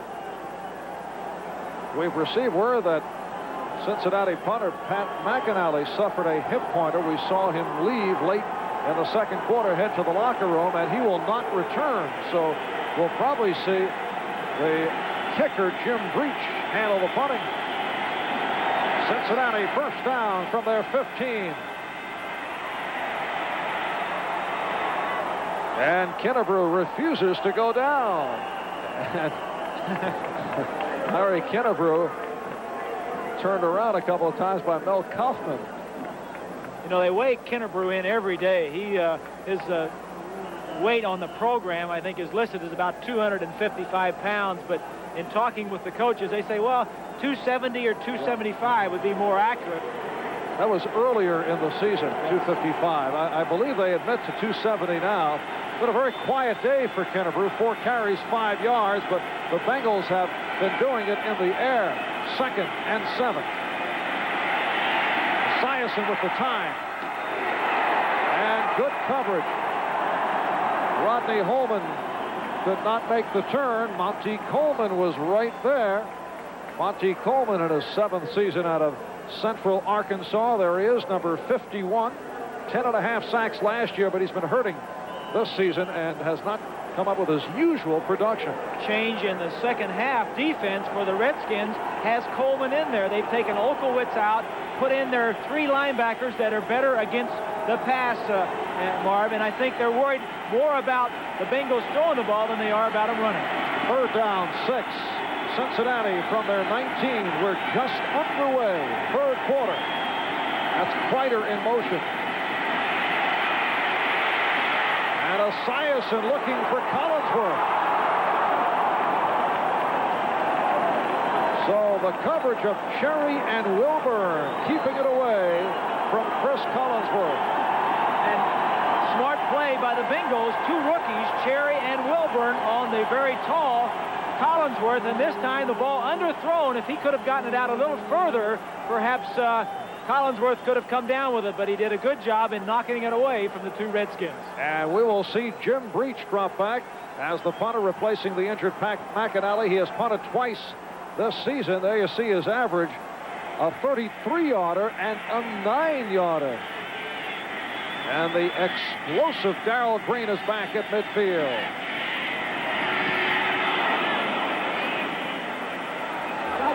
Good punt by Breach. And Green tripped up. 19-yard return by Green. He is exciting. Talking to him before the ball game, he said, well, I guess I'm going to be returning punts all day. He said they're going to need me going to score some points. He's making the moves right here, holds on to the football, but he's an exciting man. He's just too valuable, Marv, to have back there all the time, as you see him taking a look at him right now. Joe Theismann on his weekly television show yesterday here in the Washington area said he feels Green could return 1 out of every 5 for a touchdown if given that kind of opportunity. I think he's bettered that average already here today, although the one was called back. Reverse. This is Clark.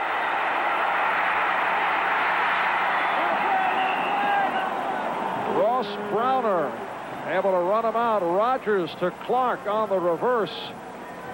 And both coaches going deep into their bag of tricks here this afternoon. Watch from the left side of your screen. You'll see the white-shirted Clark take the ball right there. Now, most of the black shirts are to the left, so it's set up pretty well, except for number 22 out there in good shape. That's James Griffin for the Cincinnati Bengals. Picked up 7, second down, and 3 from the 29. And Rogers took a big hit. He ran into Ross Browner, or perhaps the other way. Ross Browner ran into George Rogers. Browner playing over Jacoby, number 66. Jacoby tries to block him in, and the runner breaks back to the inside. That time the play was designed to go outside, and Rogers took it upon himself to come back inside, and that may be the last time he'll do that for a while. Third down and 2.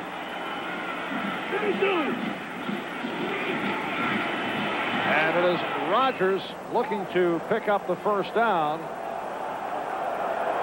To this point, we have not seen John Riggins, although Joe Gibbs, in discussing it before the game, did make the point that he would not be reluctant to use Riggins. There has been speculation that it could be his home finale. Fans, of course, would love to see him. There's also been the thought, as you mentioned, Bob, that perhaps Riggins will come on later if the Skins need some emotional support, get this crowd lifted. One of the reasons we haven't seen him is that they've been behind throwing the ball a lot, and Keith Griffin has been in there in the one-back offense. 4th and 1. And the first down is picked up by Rogers.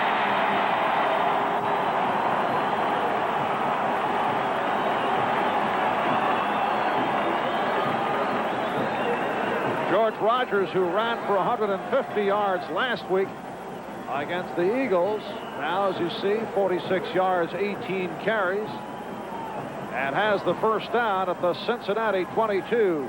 4.5 minutes gone by. Third quarter. Clark to the left, and Monk goes slot left. 85 Warren lined up in the backfield now in motion. And Schrader just a bit off, intended for Clark. Horton on the coverage. It's a good time to throw, Marv. First down inside the 20-yard line. As you take another look, good protection, has all kinds of time to throw. Has to throw it over that linebacker. That's what caused it to be a little bit high. That time he looked to the right before he came back to the left side. You know, quarterbacks, young quarterbacks, have a lot of things to worry about, and one of the least of which is where you look before you throw, and that'll just come for him. Second down and 10. Didier in motion. Incomplete. intended for Clark, who has not caught a pass yet today, among the leaders in receptions in the NFC. Ahmad Rashad is set for an update. Let's go to NFL 85. All right, Marv, this is one of the things that I don't miss about football. Watch this. You know you're in real trouble when you're running forward, and the first thing that hits the ground is the back of your head. Marv? I'd say that's a good point. Ahmad can get so profound at times. It's a lot safer in the booth, I'll tell you, whether you're a quarterback being sacked or a receiver being upended. 3rd down and 10. And Schrader throwing, intended for Didier.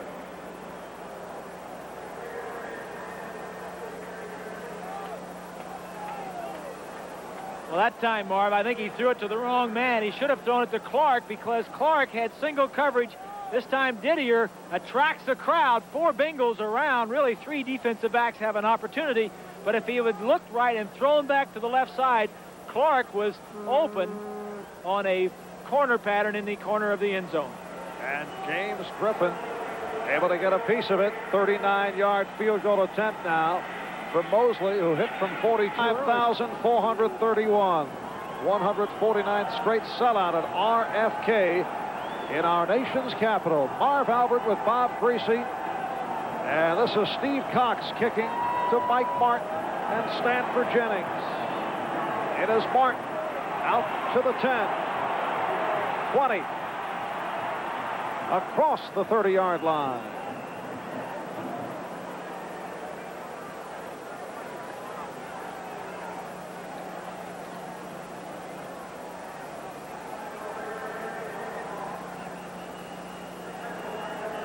And looked like Martin went down hard.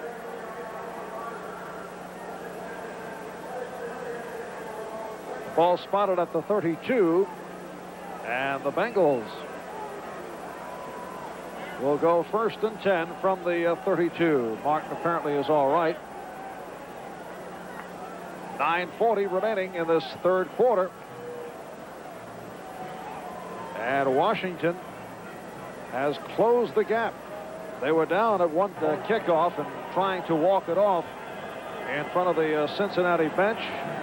Mike Martin, who is from the Washington area, putting the Bengals 1st down at the 32-yard line. Look out. Dave Butts, a little anxious. The offensive guard, you don't want to be in front of Butts. Number 65 defense. When he encroaches, it's a little bit more of an encroachment. It's like a earthquake moving. 6'7", 295 pounds from your alma mater, a Boilermaker out of Purdue. 1st and 5. Charles Alexander carrying for the first time is hit for the loss by Dexter Manley.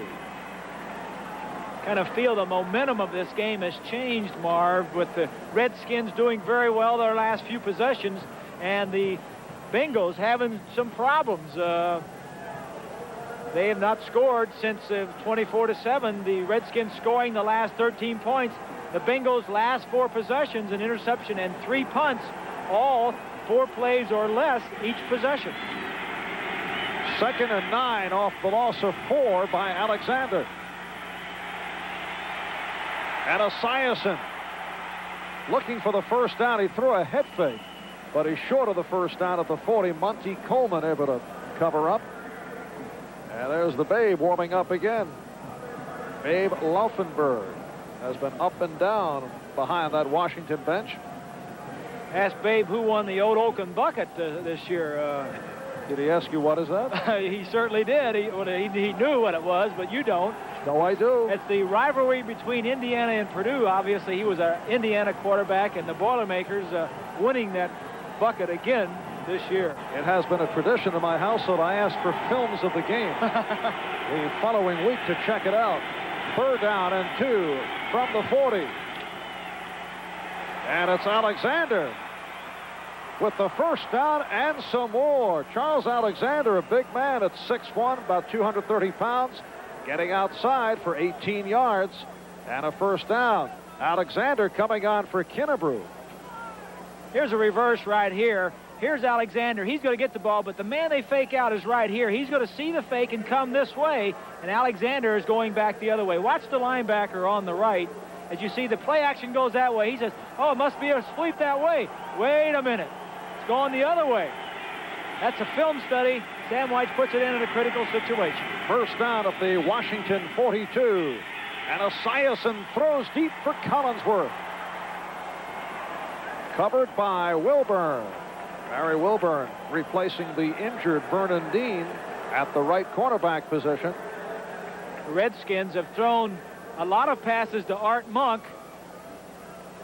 The Bengals have thrown a lot of passes at Barry Wilburn, 45, the rookie, as they're sending their #1 receiver and their tall receiver down. This ball just thrown, and good coverage by Wilburn. Collinsworth has caught 2 today for 72 yards. Now Esiason has a 2nd and 10 at the Redskin 42. Bengals by 4, 24-20. And the swing for Brooks. And a hard hit at the 35. Wilburn stopping Brooks. And Brian Blados, the left guard, slow to get up. What you're seeing here, Marv, is a philosophical change by Richie Pettibone, the defensive coordinator, assistant head coach for the Redskins. A lot of zone, not a lot of man coverage.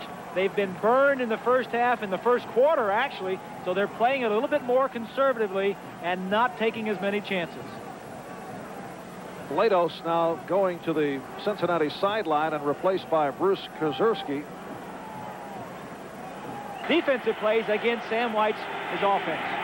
3rd down and 3 at the Redskin 35.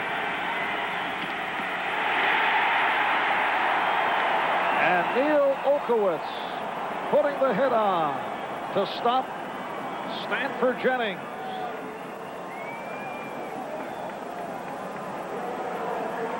It's going to be 4th down. They're at the line of scrimmage, ready to go again. It's a hurry-up offense as we look at the play. 3 backs in the backfield. Another new wrinkle for the Bengals. It is a 4th and 1.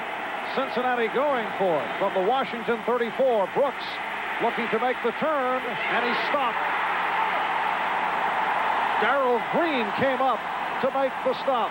And Rafael Cherry with a big play. Cherry earlier in the ball game was burned by Coleman. Take a look to the right side. The cornerbacks on the outside have to get upfield and contain the play. They're stretching it to the wide side. They get around the blocks, and now they come up and make the play. Cherry with the final hit, well short of the first down. I always like to see a ex-quarterback. You know, when I found out that Cherry was a quarterback last year at the University of Hawaii, coming in, and with the injury to Ken Coffey, now playing strong safety for this Redskin defense. It's a tough job. They were thinking of trying him at running back. He's quite an all-around player. Washington takes over from the 37. And Gary Clark, the intended receiver.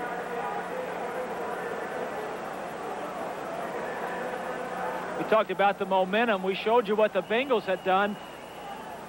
4 punts, an interception, and now you look at what the Redskins have done. Their last 3 possessions, a touchdown and 2 field goals, and there's obvious with that last defensive stop of the Bengals offense, the momentum is certainly with the Washington Redskins. Now Clark is right, bottom of your screen, Didier left. And that was deflected, intended for Art Monk.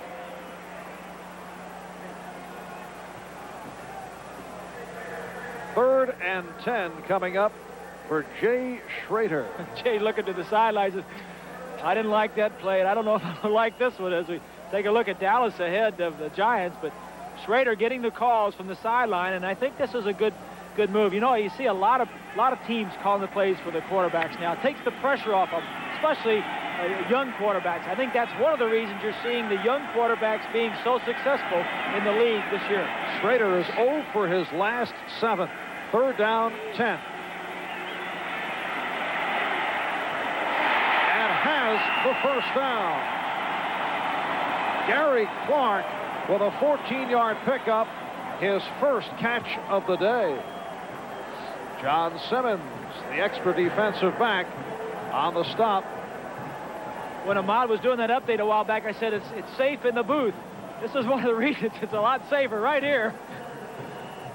That's Boyarsky, 61, with the hit.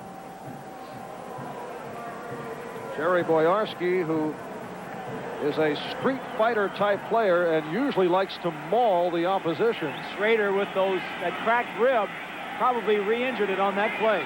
First down midfield. Rodgers for a short pickup. George Rodgers averaging about 4.5 yards per carry. Has gone for only 48 on 19 carries today from Ryan Browner combining on George Rodgers. 4.5 left, third quarter. Cincinnati leading Washington 24-20. They led at one point 24-7. Second down and 7 at the Cincinnati 46. Rodgers.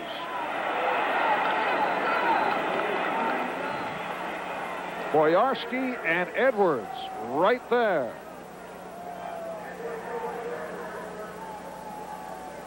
Browner made that play, Marv. Excuse me, getting upfield and forcing Rodgers to cut back inside where the pursuit could then make the tackle. It was a good play by Ross Browner. Browner, Crumry, Edwards up front. And a third down and 7 for the Redskins. That is Didier in motion. Schrader going sideline, incomplete.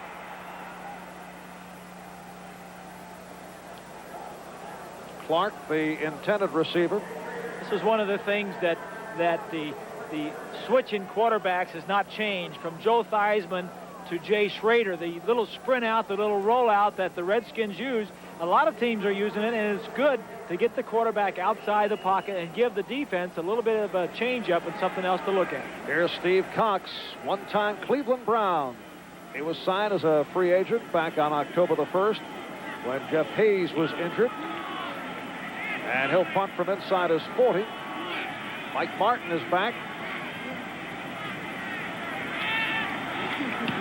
No rush. And Martin calls fair catch. A 30-yard punt, no return. And Cincinnati gets the ball back with 3.5 remaining. Third quarter, 17-yard line, 3.5 remaining third quarter.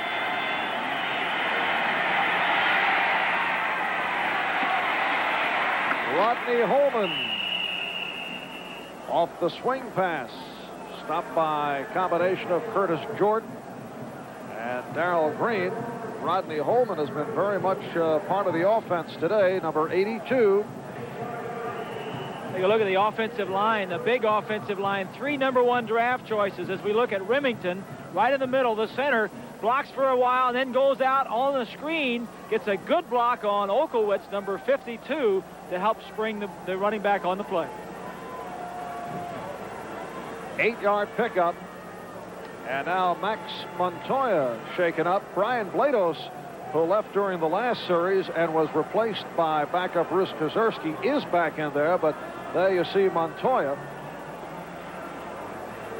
Coming up next here on NBC Sports, the second half of our NFL doubleheader. The Seattle Seahawks still in the playoff hunt will go against the AFC Western Division leading Los Angeles Raiders. That'll be from the Coliseum in L.A. And there is the shoe of Mark Mosley that has succeeded on 2 field goals.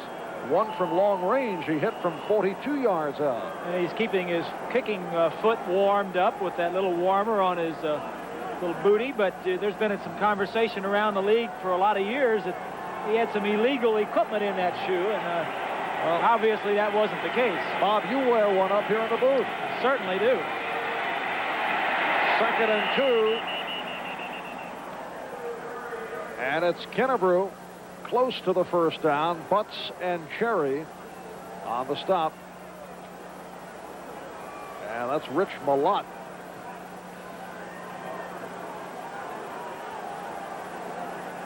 Looks like he's got a shoulder, maybe a pinched nerve in the neck, a zinger as they call it. 3rd down and 1. And now the first down is picked up by Killebrew.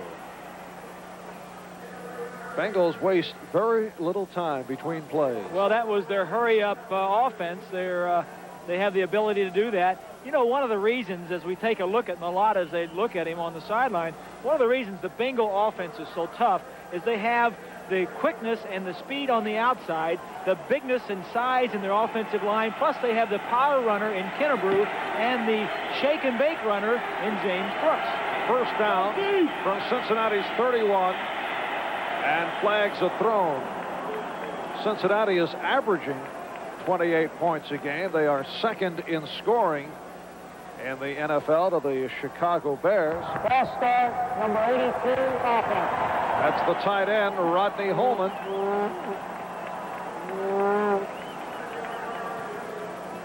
Holman jumping.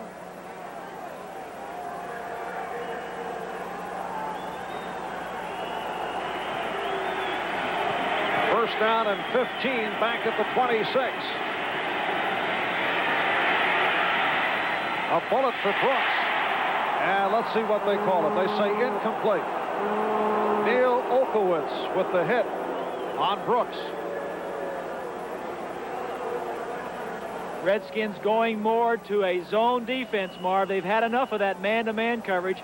I think maybe in part to the fact that Vernon Dean is out of the ball game and that Barry Wilburn is in there at that corner. He wants to give everybody a little help, just play a zone and not give them any big, easy touchdowns. 2nd down, 15.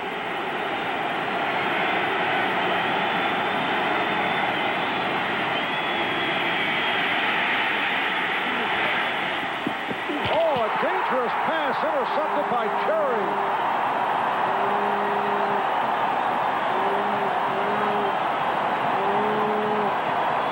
The pressure from Manley, and Esiason threw it on the run.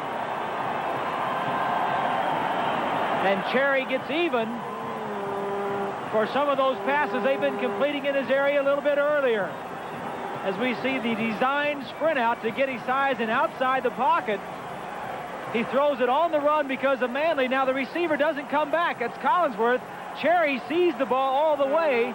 As we'll take a look at Raphael Cherry going to the deep middle on his own now, playing the ball. You know, he's been a quarterback. He's probably seen many of these. He knew the quarterback had to get rid of it and timed his interception perfectly. First down from the 39, and here is Monk taking a hard hit out of bounds. Bobby Kemp, the strong safety, with the pop. There he is. You knew that hurt. You knew it hurt because he got up quick. He's going to get up quick just to show everybody that it didn't hurt, but oh boy, let me get out of here. It's enemy territory. It's the wrong bench. Amazing how your sense of humor has grown since you jumped up to the broadcast booth. You laugh at these hard hits now. No, I sympathize with him. Yes. 2nd and 7, pick up of 3. The interception by Cherry, giving the ball back to Washington. Cherry's 2nd interception of the season. And Schrader able to find Clark. Beautiful move by Clark for the first down. Put the spin on Lewis Breeden. They're giving a little bit more attention to Art Monk, and that is opening up the field a little more for Clark. Schrader is finding him a little bit more as we see some good moves. Clark, free agent coming in, having caught 59 passes coming into the ball game. First down at the Cincinnati 26. 35 seconds left. 3rd quarter. George Rogers inside the 20 and a fumble. Cincinnati says they have it.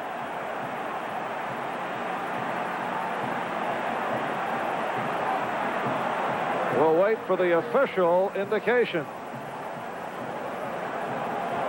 Apparently, Washington maintaining possession. The ruling, the ball was dead. Well, they were grabbing for it and pulling as we take another look at it.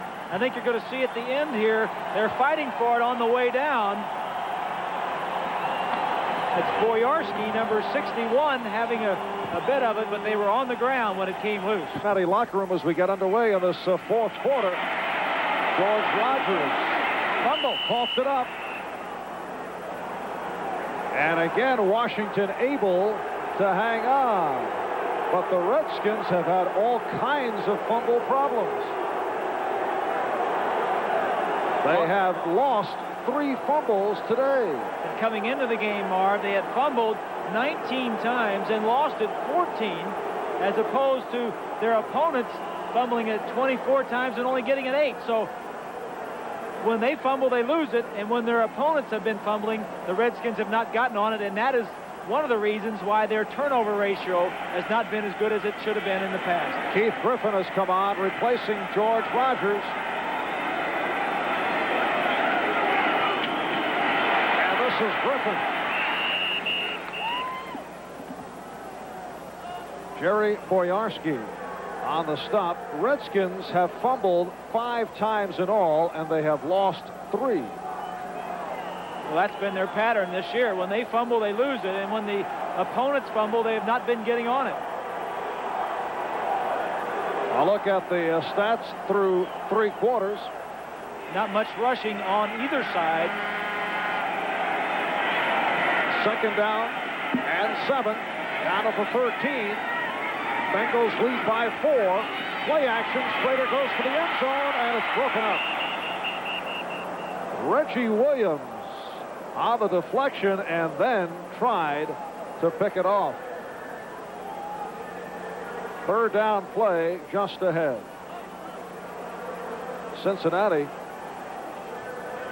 Schrader with a play action fake, trying to hold the linebacker, Williams. Williams not having any of it, almost makes the interception. Cincinnati with only 16 passing yards, 44 total yards in the 3rd quarter, as the Redskins began to come on in the 2nd quarter. Cincinnati led at one point 24-7.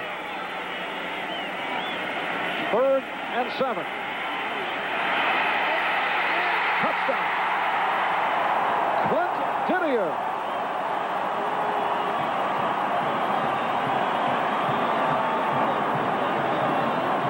But there is a flag on the play. And they will bring it back against Washington. You see the reaction of Schrader. He's the man that has to make the plays. Number 86. Full third down. Didier, number 86, called on the push to get open, but Schrader, the quarterback, trying to make things happen, finally gets it in the end zone. And you can see Schrader throwing it to the outside. Didier just running to the ball. Good throw, but they had ruled that he had pushed off on Bobby Kemp to get out, get that open on the reception. So the ball set back to the 23. It'll be a 3rd down and 17. Earlier, a 77-yard punt return for a touchdown called back because of the penalty.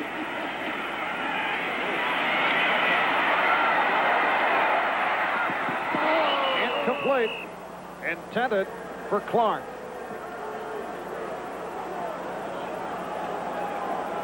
Marv, you mentioned a little earlier, the Redskins, the least penalized team in the league, have lost 2 touchdowns today due to penalties. And Mark Mosley, who hit from 42 and from 39, will come on. And he will attempt from 40 yards out.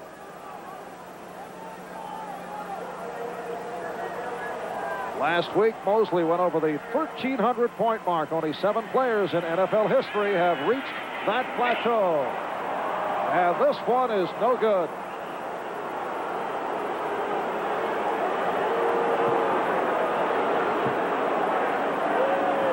So Mosley now 2 for 3 on the day, and the Redskins remain 4 behind. Watch Mosley's reaction right here. Once, twice, 3 times. Out to the 27.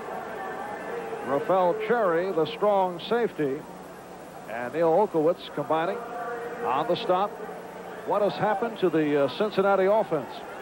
I think part of the reason is the change in the defensive strategy. The other thing is, offensively, it may have come too easy to them, too quickly.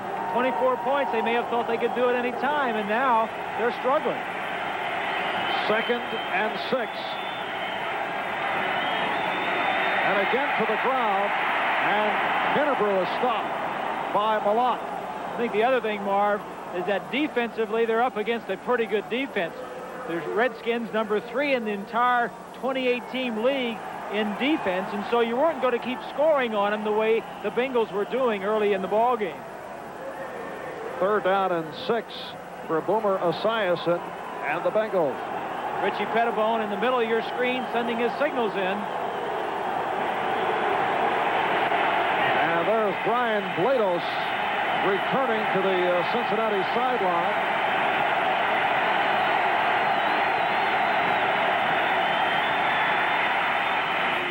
Here's Kreider, and he has the first down. Kreider, the man set in motion, and catching it in the flat. Kevin Williams bumping him out, and the Bengals pick up the first down. 11:35 remaining in this 4th quarter, and Cincinnati leading Washington by the score of 24-20. The Bengals coming off that stunning 50-24 walloping of the Dallas Cowboys last week. Called the perfect game offensively by Cincinnati. Well, they did a lot of things right, and it's very tough to put 2 splendid, excellent, perfect, if you want to call it, back-to-back offensive efforts. They did it very well early, but now the defense of the Redskins is catching up. First down at the 33.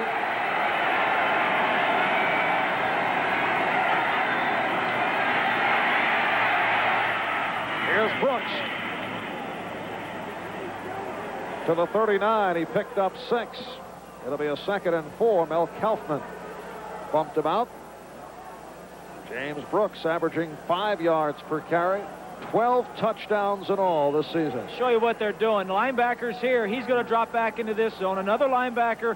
All these are linebackers going to drop straight back into zones and not allow the man-to-man coverage. As you see, deep safety in the middle of the field.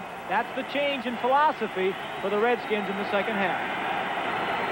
Collinsworth, top of your screen, but it's to the ground for nothing. Dexter Manley was right there. Manley stopping Brooks. Ken Anderson on the left side of your screen, sending Steve Kreider in the ball game. Sam White holds up 4 fingers. That will probably mean 4 wide receivers. Ken Anderson played briefly last week against Dallas, and many are wondering if that was his finale. Brian Blados hopes he retires because he caught the last pass. Be a great trivia question. With Bob Greasy, this is Marv Albert from RFK Stadium in Washington, D.C. Cincinnati Bengals lead the Washington Redskins 24-20. We're early 4th quarter, 3rd down and 3 for Cincinnati from their 40. Here's Brooks. First down. That was a perfectly timed pass for the streaking James Brooks. 15-yard pickup. Well, they're in man-to-man coverage at time. Here's Brooks right here. The man that has to cover him is this linebacker. Now, as Brooks goes across the formation, watch this linebacker run over there to cover him. Brooks takes off. Kaufman, 55, has a long way to go. The ball is thrown on time, and that's the key to that play. Good coverage, but the ball was there, and he was able to catch it and move upfield. 4th catch of the day by Brooks. First down at the Washington 45. 10 minutes left in the 4th quarter. Brooks on a reverse. A double reverse for Collinsworth. And a fumble.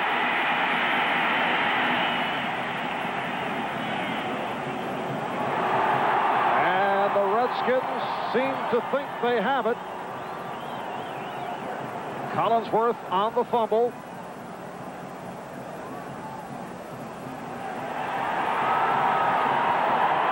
And Washington has recovered. I don't know about the advisability of that play, Marv, because a double reverse, you have everybody going in one direction, and then you fool them. You come back and go to the other direction, and then you give it again, and you come back where you had everybody fooled. I don't know if that was such a smart play. You know, you can do so much. You get so fancy. Now you got everybody over to this side of the field. Now run the reverse to the other side. You come back and you give it back to the ones where you had them fooled. I don't know about that. I don't understand that play. The ball's in the air, and of course, these coaches film study all week. I'm sure they saw something in the films that would have them run that play, but I don't know. It just doesn't make any sense to me. And for Cincinnati, their first fumble. And, of course, they turn it over. First down from the 42. And Washington on a reverse. Here's Monk looking to throw and run out of bounds. And good coverage downfield. I'll tell you, it's almost as if the Redskins are on the one side, and Joe Gibbs says, he's running a reverse. We got that play in our deal. Let me look down here and say, yeah, we wanted to run this at about the 40-yard line. Let's run that play as Don Bro in the stocking cap signals in the plays. But that happens. I remember when I was playing, I'd sit on the sideline and watch the other team. They'd run something, and I'd say, that's right, we got that play. I'll run that. And there is no holding back here. 9 minutes, 47 seconds. Both teams trying to get into those playoffs. Fun to watch, but none of these reverses have worked. This one just lost 2. 2nd and 12. And Schrader goes sideline. Art Monk checks the tackler and has the first down. 17-yard play. A remarkable day for Art Monk, his 11th catch this afternoon. Schrader is looking downfield deeper, and then he sees that Clark is covered, throws out to Monk. He breaks the tackle of Breeden and then gets upfield. And a good tackle by Griffin. And it's a first down at the 42 in Cincinnati territory. Redskins trailing the Bengals 24-20. 9 minutes left, fourth quarter.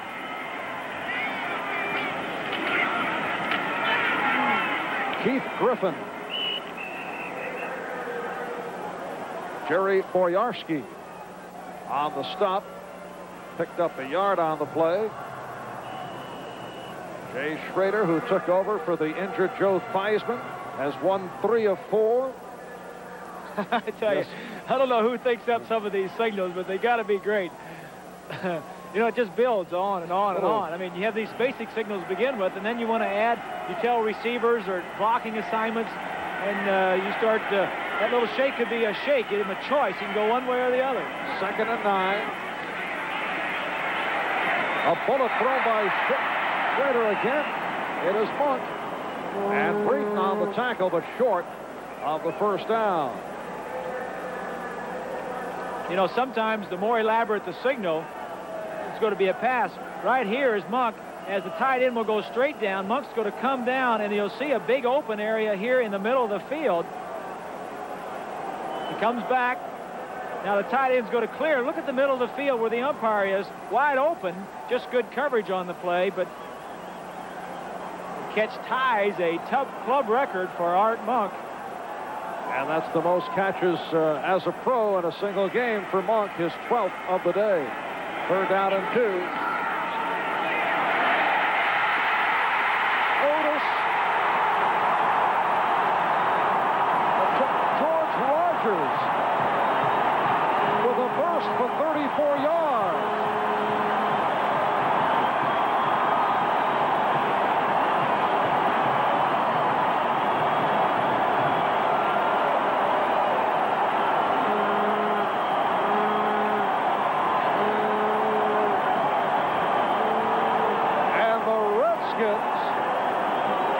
Have taken the lead.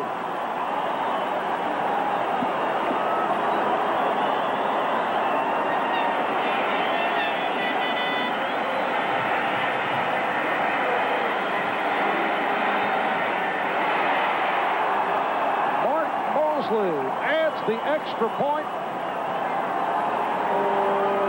And the Redskins Redskins now lead the Bengals 27-24 with 7:25 remaining fourth quarter.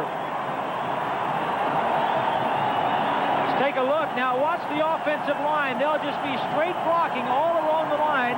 The linebacker is going to run himself out as the blocking back, and Rodgers will come right through here. But watch the linebacker and the offensive line blocking. The linebacker goes to the outside. Rodgers sees the gap where the linebacker should have been. And this is one of the reasons why Rodgers is in the ball game and not John Riggins, his ability to make the big play. Now, National Football League rules require that we present away games starting with the opening kickoff to stations in the team's home area. So viewers in Seattle will be leaving this game in a few minutes for a telecast involving the Seattle Seahawks. However, we'll continue to bring you reports on this game to keep you up to date. And Seattle and the Los Angeles Raiders, the second part of the doubleheader here on NBC for most of the country. Cincinnati Bengals at one point led 24-7, and the Redskins now with a 27-24 lead.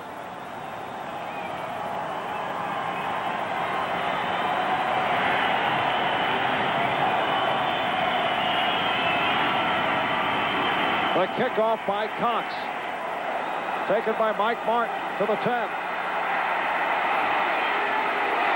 Across the 20-yard line.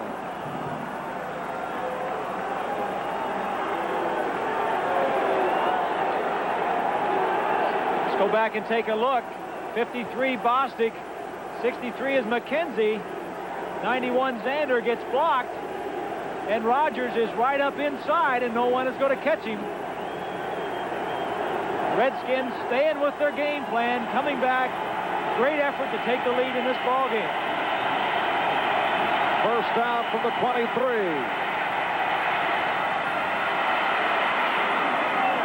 And it's Eddie Brown for the first down. Green and Cherry on the stop, and here is the hurry-up offense by the Bengals.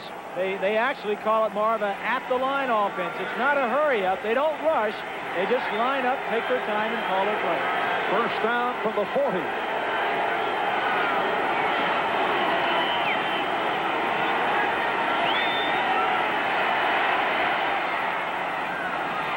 Brooks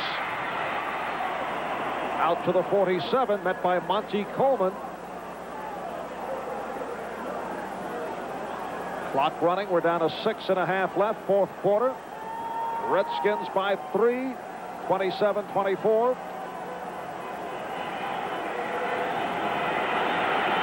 Second and 3 off the 7-yard pickup. Got to give a lot of credit to Esiason being able to handle this style of offense. Brooks in motion.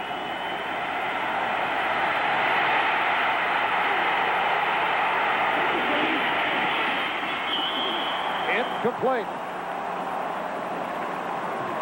Intended for Brooks. Covered by Darrell Green.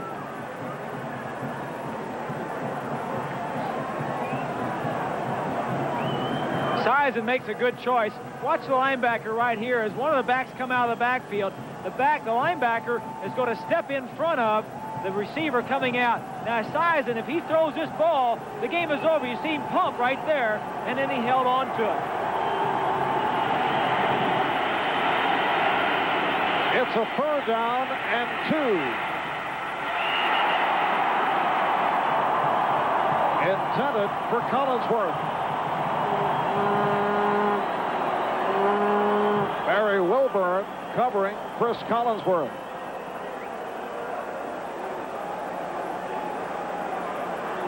Interesting decision right here. Do you go ahead and go for it? There are 5 minutes, 54 seconds to play. It's 4th and 2.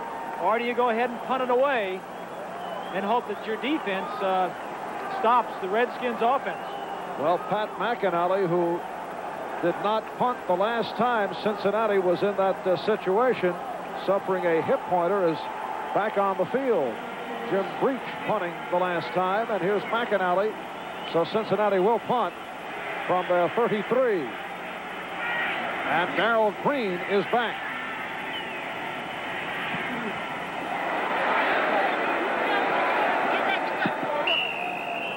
This time, no return, which delights the Bengals. See, McAnally still limping, but very smartly kicking it away. With 5:47 remaining in this fourth quarter. George Rogers, the lone deep back. Here's Rogers across the 20. And the clock is running. Cleveland over Houston, 28-14, 5.5 minutes remaining in that game. Now, if Cleveland wins and Cincinnati loses, Cleveland would knock out the Cincinnati Bengals. Cleveland would win the Central Division, so Cincinnati needs to win this ball game, as do the Washington Redskins. Many other possibilities concerning the Redskins. 2nd and 7 from the 22. That's Monk in motion. And Monk with the catch.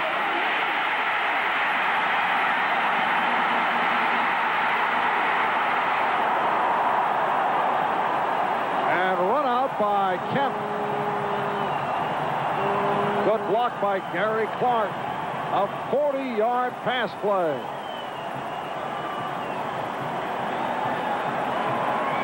Schrader dropping straight back. Monk starts to the outside, comes back to the inside, and is led very well. Now the two linebackers there need to make the play. None of them make it.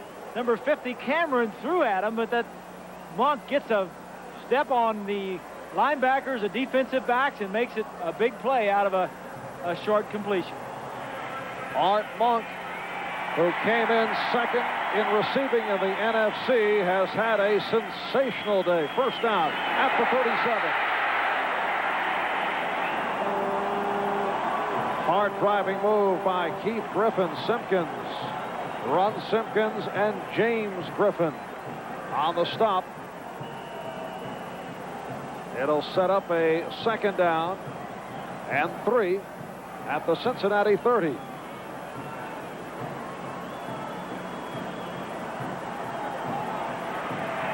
Clark and Monk to the right. Griffin, the lone deep back.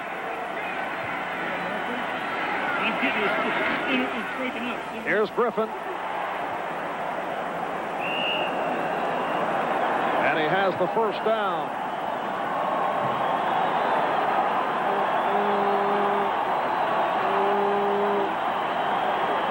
Keith Griffin, the brother of Ray, one-time Cincinnati Bengal and Heisman Trophy winner. Archie. There's John Riggins. And it remains to be seen whether he will get into this ball game. He's moved around the entire ball game, Marv, gone back of the bench, caught some passes for the quarterbacks when they've thrown, tried to stay warm, but so far not in the ball game. First down at the Cincinnati 25. Good move to the outside by Griffin.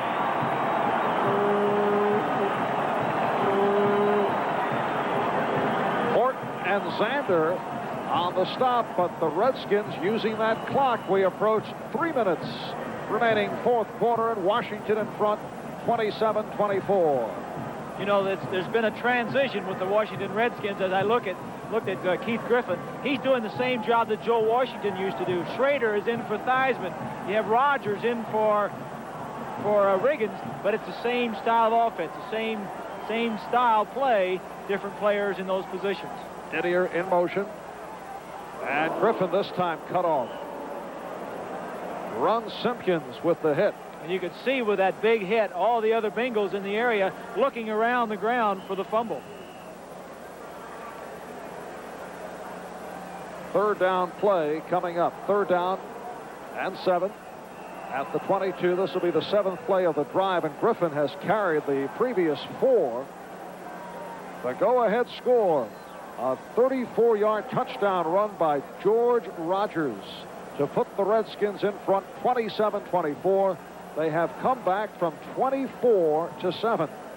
Coming up next here on NBC, the second half of our NFL doubleheader. Seattle Seahawks, who are still in the playoff chase, go up against the AFC West Division leading LA Raiders. That'll be live from the Coliseum in Los Angeles.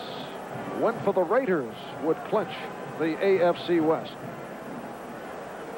And this is where you decide right here, Marv, as the Redskins are talking about it on the other sideline, whether or not what you're going to do on fourth down. It's 3rd and 7 here. You throw a pass, and if it's incomplete, then you're going to kick the field goal. But maybe maybe it's a 4-down zone. Maybe you can run 2 plays and pick up a first down. So this is the time to decide. If they throw a pass incomplete, then it would be like a 39, 40-yard field goal for Mark Mosley, and he's already missed from around that area. Bengals calling for the time, so they are down to 1 timeout left. Redskins have 2. We talked about the Cincinnati playoff situation. Redskins would love to win their final 2. A 10-6 record would mean a wild card playoff berth. If the Giants beat the Cowboys today, Cowboys are in the process of leading the Giants, or the 49ers lose one of their final 2, or if the Giants lose their final 2, losing to Dallas today and then losing next week against Pittsburgh. 3rd down and 7 from the Cincinnati 22.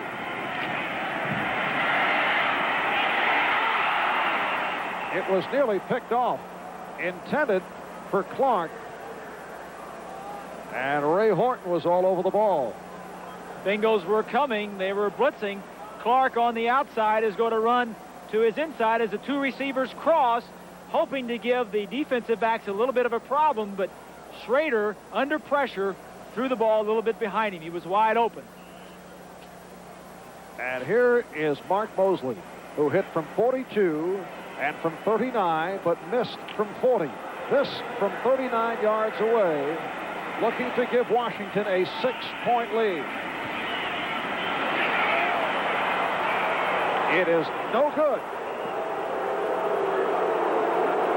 So this means the Bengals can tie it with a field goal and would not have to go for the touchdown. Exactly. That's exactly what it means. And I think as we look at Sam White, you talk about Mark Mosley. I think you have to mention the fact that Theismann has held for him for all these years. He has a different holder in Schrader now. Of course, you work with him in practice, and even when Theismann was healthy, as he gets a pretty good hold, the laces are forward. There didn't seem to be any problem with it, but sometimes the kickers like to have their regular holders and regular centers. Cincinnati taking over from their 22-yard line, 2:13 left, 4th quarter.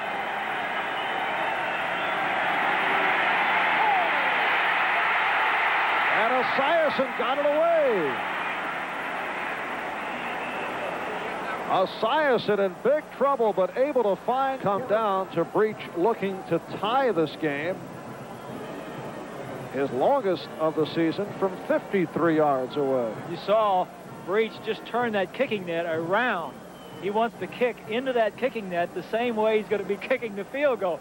Now, there's no wind, and there's certainly no wind just warming up. But it just tells you a little bit about the psyche of these kickers. I mean, that makes sense to me, They Bob. spend all this time by themselves, and they want to kick in the same direction they're going to kick their field goal. 2 minutes remaining, 4th quarter. Redskins by 3 over the Bengals, 27-24. And Esiason with a first down from the 35. Boomer is 19 for 31, 331 yards, 2 touchdowns, and intercepted twice.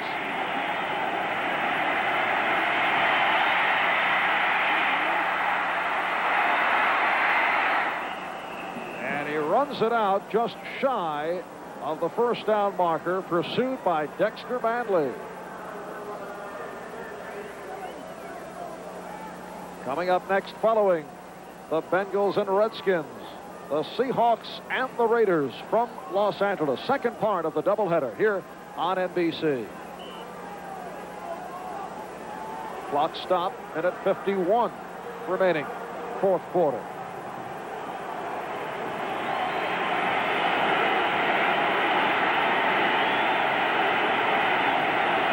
second at about 1. Mark in motion.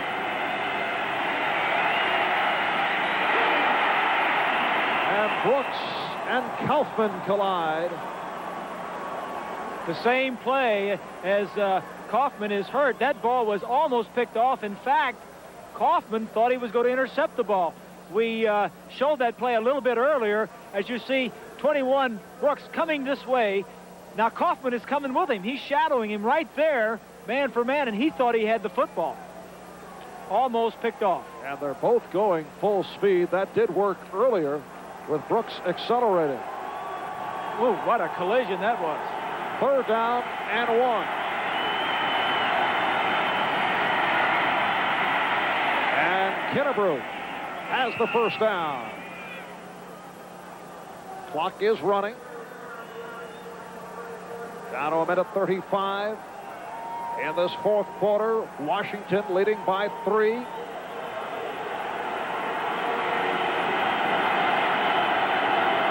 First down at the Cincinnati 48. Collinsworth in motion. And Esiason able to complete. Steve Kreider with his 3rd catch of the day. And another Cincinnati 1st down. It's interesting, Marv, that now that the Bengals are moving down, the Redskins have gone back to more man-to-man coverage.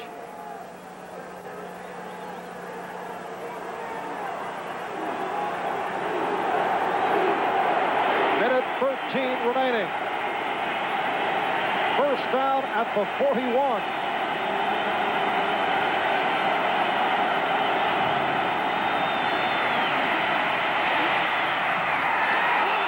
Intended for Collinsworth, covered by Wilburn. And covered very well. As it turned out, Wilburn had a better chance of catching the ball than the receiver. Wilburn thought he was interfered with. And the clock is stopped with a minute 8 remaining. 2nd and 10 at the Washington 41. Chant of defense from the crowd.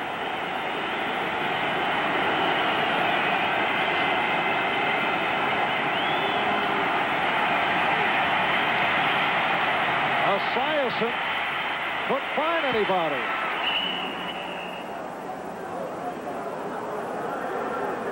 And the clock stopped with a minute remaining. One of the extra dimension that Esiason gives you, not only his strong arm and his intelligence, is his ability to move around and scramble. He just doesn't run behind the line of scrimmage. He has the ability to cross the line and scramble downfield for some yardage.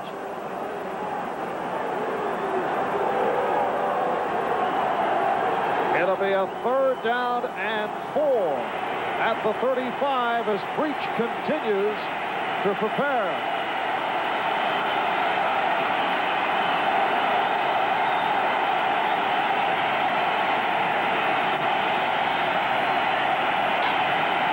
Here they come. Now Esiason had his arm hit, so he underthrew. Good rush by Rich Malott. Was on, Marv. Linebackers were coming. He didn't have time, and that's why there was a man in his face and had to get rid of the ball very quickly. 8 plays in this drive. It is the longest one of the day. And now a 4th down and 4 from the 35.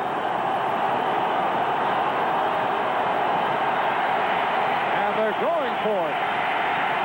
It would be a 52-yard field goal.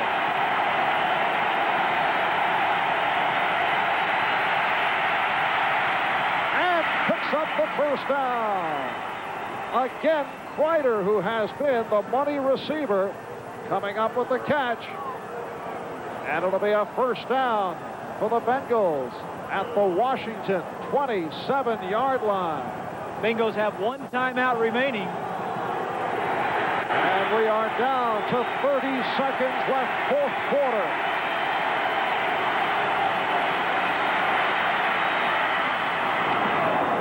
should have taken a timeout, Marv. They wasted too much time, a good 15, 20 seconds. But you'll never get that back. If you take the timeout right away, you can always incompletions or throw the ball away. Collinsworth with his third catch of the day. And we're down to 22 seconds remaining in the fourth quarter. A field goal would tie it. The Bengals want to win it. Tight man-to-man coverage now in the secondary. I wouldn't be surprised to see some blitzing to pressure the sizing. 2nd and 4 at the 21. And Esiason overthrows Martin, the intended receiver. Good play by side. The thing you don't want to do, first of all, you want to complete it. But the thing you don't want to do is take a sack. You can't take a sack because, first of all, you might get hit from behind and fumble the ball, and the ball is over. The game is over with as far as the Bengals are concerned. The other thing you don't want to do is lose that yardage, 8, 10 yards to get you out of that field goal range. You like where you are, you'd like to do a little better, but don't take the sack. And this is the 12th play of the drive. 16 seconds remaining. 3rd down and 4 at the 21. Look out. And it's ruled a sack. They'll bring it back. The sack from the lot. This will not count. Dean Hamill runs it in, but they will bring it back.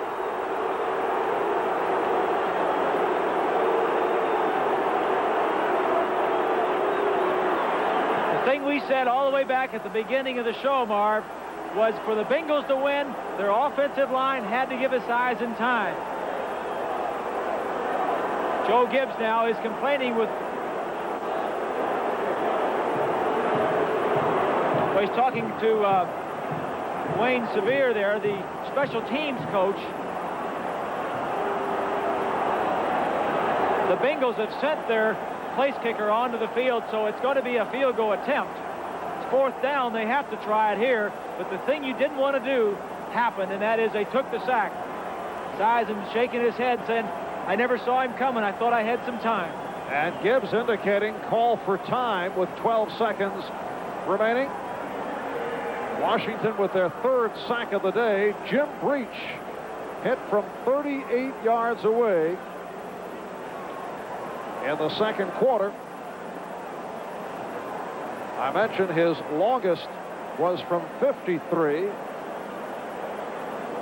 Going into today, he had missed 3 of his last 4, and 2 of those misses from long range. On the season, he's 21 for 29. And it has come down to this for Sam Weish and his Bengals as Breach hopes to tie the game.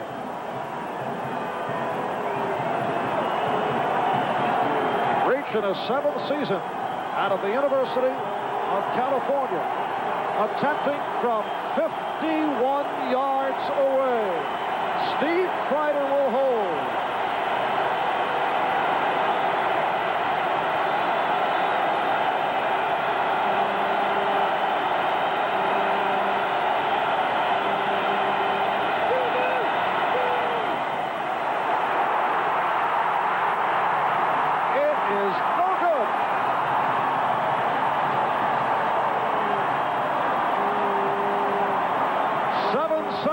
Remaining. Breach not able to hit from 51, and the Redskins maintain the 27-24 lead. And if Cleveland defeats Houston with the loss by Cincinnati, it is all over for the Bengals. Well, you see the winners and the losers. The pictures are always the same.